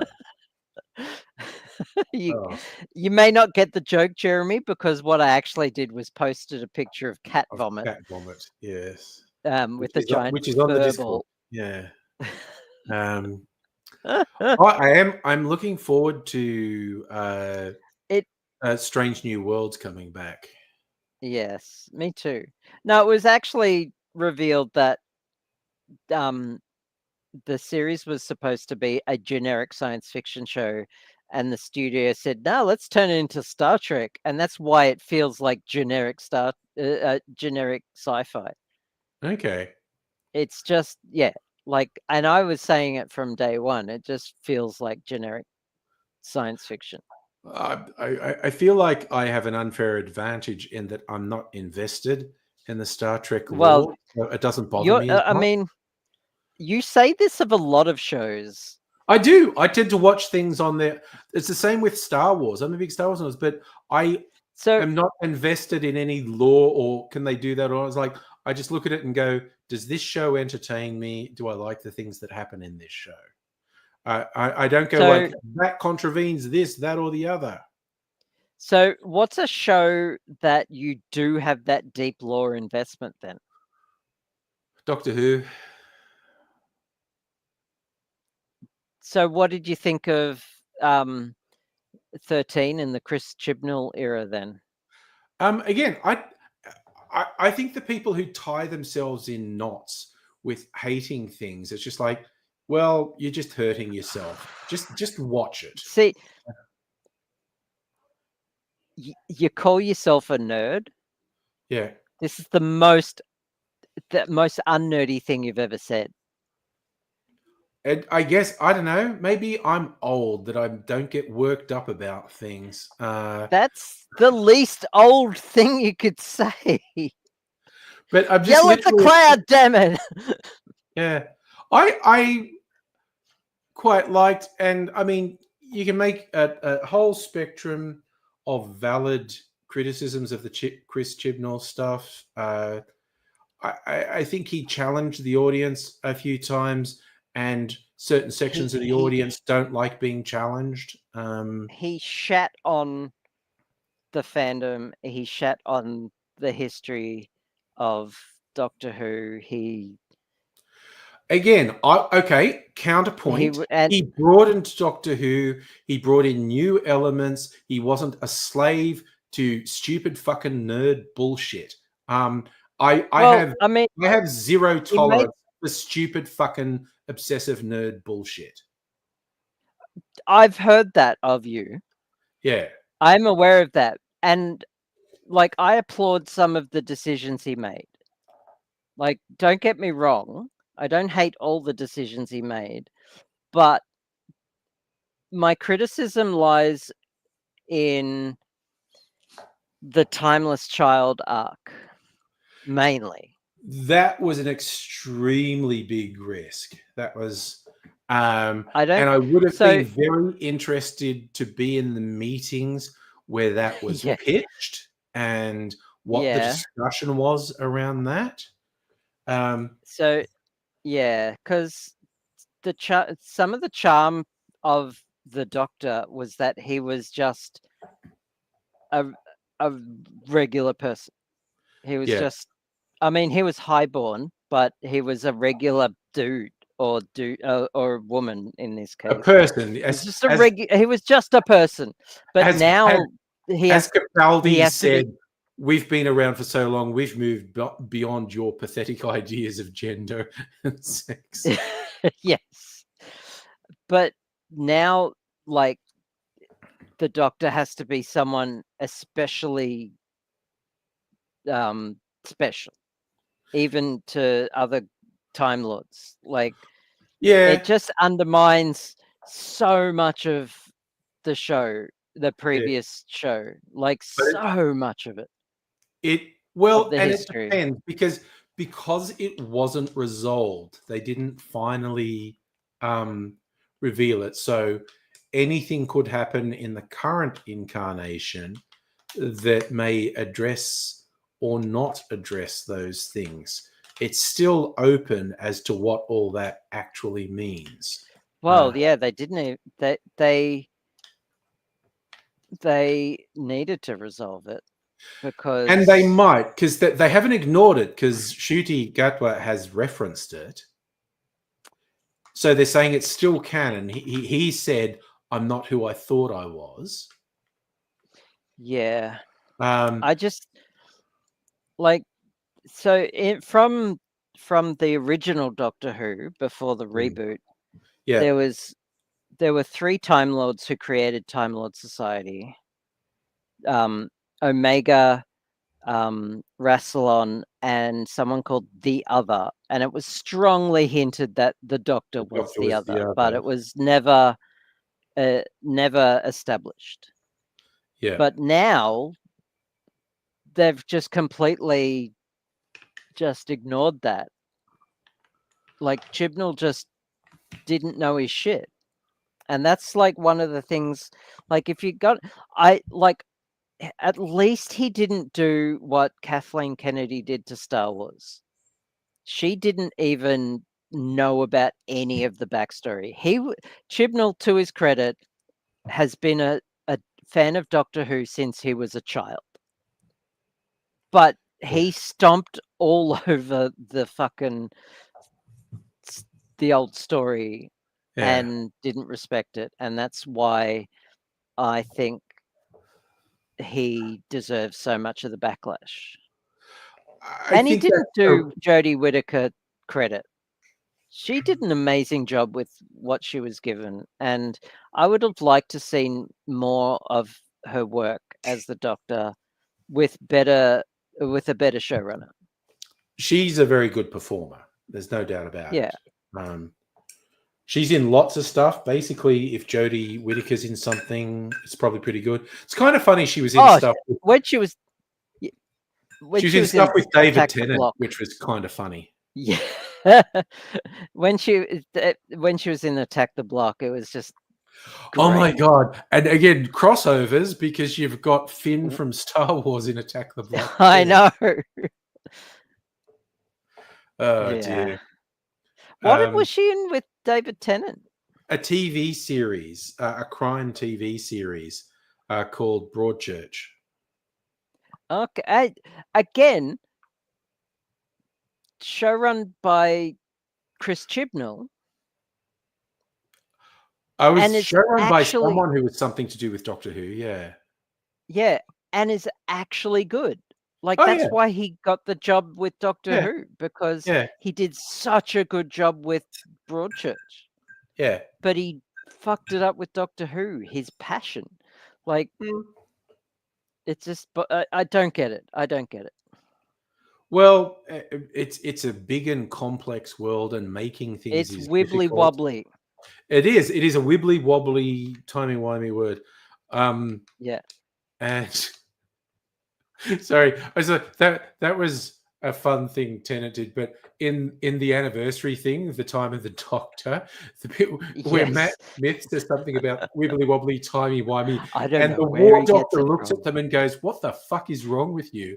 And Tennant goes, "I don't know where he gets it from." And it was just, that was funny. Yeah. What are you going to do? Build a cabinet at me? Yeah. I love that special. That was an extremely good special.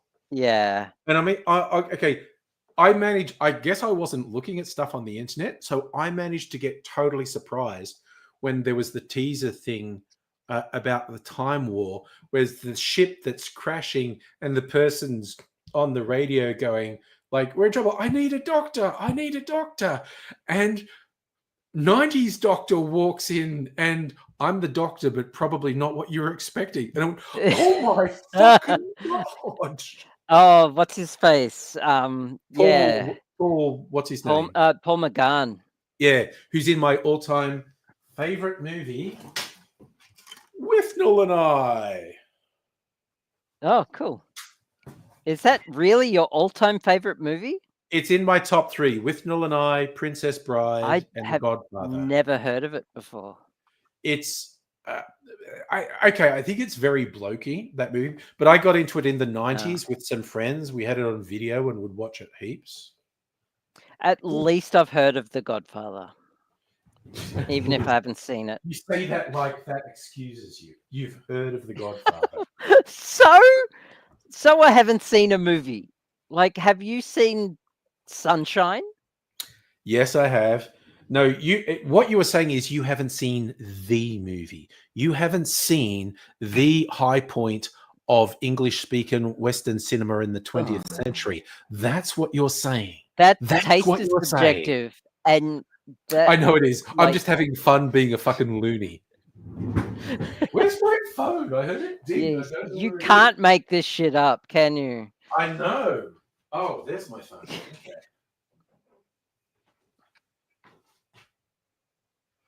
Okay. For anyone who doesn't know, that's a running joke Abigail and I have, because I had a little rant. Like, I hate the phrase when people talk about, like Trump being president. You can't make this shit up.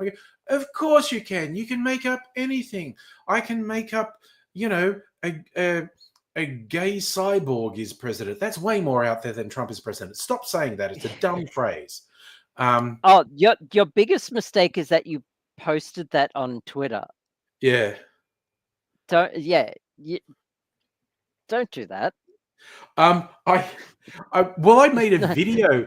Okay, why I brought that, I was doing the explainer, is I made a video. This was ages ago, and it was called, I don't know if it was my New Year resolution or I was talking about next year. I said we should ban bad language, and I said I'm not talking about swearing. Fuck anyone who says we shouldn't swear. And I said just bad uses of language, and you can't make this stuff up with one of them. And hang on. Was Paul McGann in Hornblower? I don't know because I've never seen Hornblower. That's awesome. Hornblower is what? You haven't seen Hornblower? Oh my god! Doesn't count. It's a mini series, but it's also one of the best English-speaking miniseries of the 20th century. No, and it's not. Ye You're gads, saying that to be a how jerk. dare you? Hey, Nathan, by it's the way. actually really good, and I fucking love it. Oh, nice. I mean, it's no Master and Commander, but... Nathan, you have... For anyone who missed why I called this, I looked up, and of all what day today is, one was Meth Awareness today, and I was like, yes, are you aware you can do meth if you want to? And it's like, I didn't know the meth marketing division were that active that they got Meth Awareness Day out there. I am aware of meth. Yeah. Does that count? I'm aware of meth. Can I have some, please? Yeah. Well, as Nathan points out, some ADHD meds are not that far removed from meth. Yeah. So I've heard. I was actively participating in procuring meth for my son. Oh, musical aid. God. As an ADHD medication. Paul McGann looks really sexy in Hornblower. Pick in Discord. All right, I'm gonna share the picture. Oh, check it out. And check this out. I am due for a Hornblower rewatch. I so carefully didn't say a whole bunch of things. But Horatio Hornblower is like the Iron Man. I think I probably have seen some episodes of it because it would have been on the ABC back in the day. We watched it. Also, Paul McGann. He's also played by the guy who played Reed Richards in the two Fantastic Four movies. Fantastic Four movies, the Sony ones. Yeah, I was also going to say Paul McGann was in a great limited series in like the 80s called The Monocled Mutineer, which was based on a guy who, ended up, he was a petty criminal from the north of England, and he got released from prison kind of in the midst of World War One. A petty criminal. He only stole all your forks, not all of your silverware. He stole all your left shoes. He stole the petty cash from business. He did petty stuff. He was not a big time crim. Just to be a dick. And he got released from prison in the midst of World War One, and found it was very hard to not go in the movie because everyone abused you if you were if you weren't in the army. Everyone abused you, and so he joined in the ambulance corps because he didn't want to get shot at. And of course, the ambulance corps got shot at heaps, and he ends up becoming a con artist. He steals the uniform of dead officers and gets their papers that said they were due to have some leave, and just fucks off back to England, pretending he's this officer who's dead. And he becomes a bigger and bigger criminal in England, basically. But yeah, it was really good because it was just like World War One. That was some nasty shit, wasn't it? And it was just nightmare stuff. But he was really good. It's like the BBC in the 80s. There used to be like one absolutely mind-blowingly good drama series, miniseries each year. Things like one called Mutineer or House of Cards or there's one that got remade into a Mel Gibson movie that was nowhere near as good as the TV series. But there was a whole thing about fucking nuclear power in the. But basically, it was like there was one really standout series would come out each year, and I don't know. Those days are behind us, I think. Probably where all their budget went. Yeah. So what's that, Nathan? Christmas market where you are traditionally go and buy some mead. Nice. Ooh. Oh, is it bootleg or is it from an actual distillery? I just love someone showing up to a market like, yes, I've some tried mead. mead. It didn't agree with me. Probably won't send you blind. You know, it's just like Mrs. Angry made mead like way back in the 90s. She used to make wines. And I've got some of her wines in the cupboard and had her mead. All right, so Nathan, it's from an actual distillery, so it's probably not going to poison you. Mead is fermented honey, basically. Is the BBC right wing? Not necessarily right wing, but it has always been super establishment. The English class season, the English class structure is kind of really different. And Nathan, I agree. A lot of their news and opinion shows, they're not necessarily aggressively pro-Tory, but they're definitely centre-right. They're very conservative. Some of their entertainment is edgy and in your face. And in fact, the BBC has done heaps of good entertainment that's edgy and progressive. So Nathan, you lived in the UK. Yeah, I've kind of got that vibe from seeing stuff online. I mean, I don't know firsthand, but yeah, I kind of got a vibe. It was pushing more conservative views. And Safa, you can get mead in bloody Dan Murphy's if you want. And it's okay. I've had mead from Dan Murphy's because I wanted to try it, and it's okay.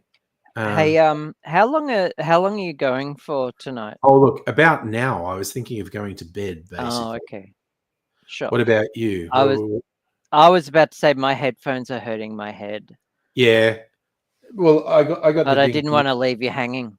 No, I got the ding from Mrs. Angry that she was going to bed. So, oh look, okay. I was super indulgent and put 2 cherries on my skewer. So, did you stab those on purpose, or was it an accident? No, the second one. I decided because the first one looked a bit small, and I thought I deserve a second one. And yeah. It should be yummy. Mm. Well, thanks for having me on. Oh, it was good. And what I love that I actually did really enjoy the hot takes about why did the Harris campaign fail? What could they have done differently? And that's why I personally wanted to say, look, I don't know shit. It's a big, complex thing. I watch a lot of political content and listen to American political podcasts. Mm. But having said that, I know slightly less shit, but I still know shit. Yeah. Like, and I'm confident in they're still doing the postmortem on the whole thing. Like it. So, but I think we both had elements of truth in it, and definitely. And it's like, yes, in a shocking turn of events, a cishet white man is not shy about having opinions on things. And also, strange but true. The one thing I disagree with is that, like, she actually ran a really good campaign. Like, I was dumbfounded when I saw I come back to, I saw the rallies. People were so passionate. Trump seemed to be flailing, but it came down to voting days, and a bunch of people went, "No, I want this wacko conservative shit." Yeah. And I Well, was like, yeah. it does not compute for me, but it happened. You've heard my take on what to do Yeah, next. So yeah. yeah. Anyway, I'll let you go. Anywho, so yes, I am. Or unless something weird happens, I am doing a Sunday night stream. Heart emoji for the end of the stream. Hug someone and tell them you love them. Yes. Send some positivity. Send some positivity out into the world. Doesn't have to be romantic love. Just No, any kind. platonic or spiritual or cultural love. I don't know. Familial. Anything. Familial. Your Anything. neighbors. Anyone. Before you go. Want to say time here is July. Since July moves away. Oh, celebrate the fucking wins, Nathan. That's Celebrate awesome. the fucking wins. 10 kilos. That's a huge win. I Well am done. so on your side for celebrating wins. So go there. That's amazing. She says someone should have done a screen capture of us doing it another time. But yeah, so I'm probably doing a Sunday night stream unless something weird happens. Chill out for the weekend. But you all take care. See you another time. Bye for now. You are totally fucked up!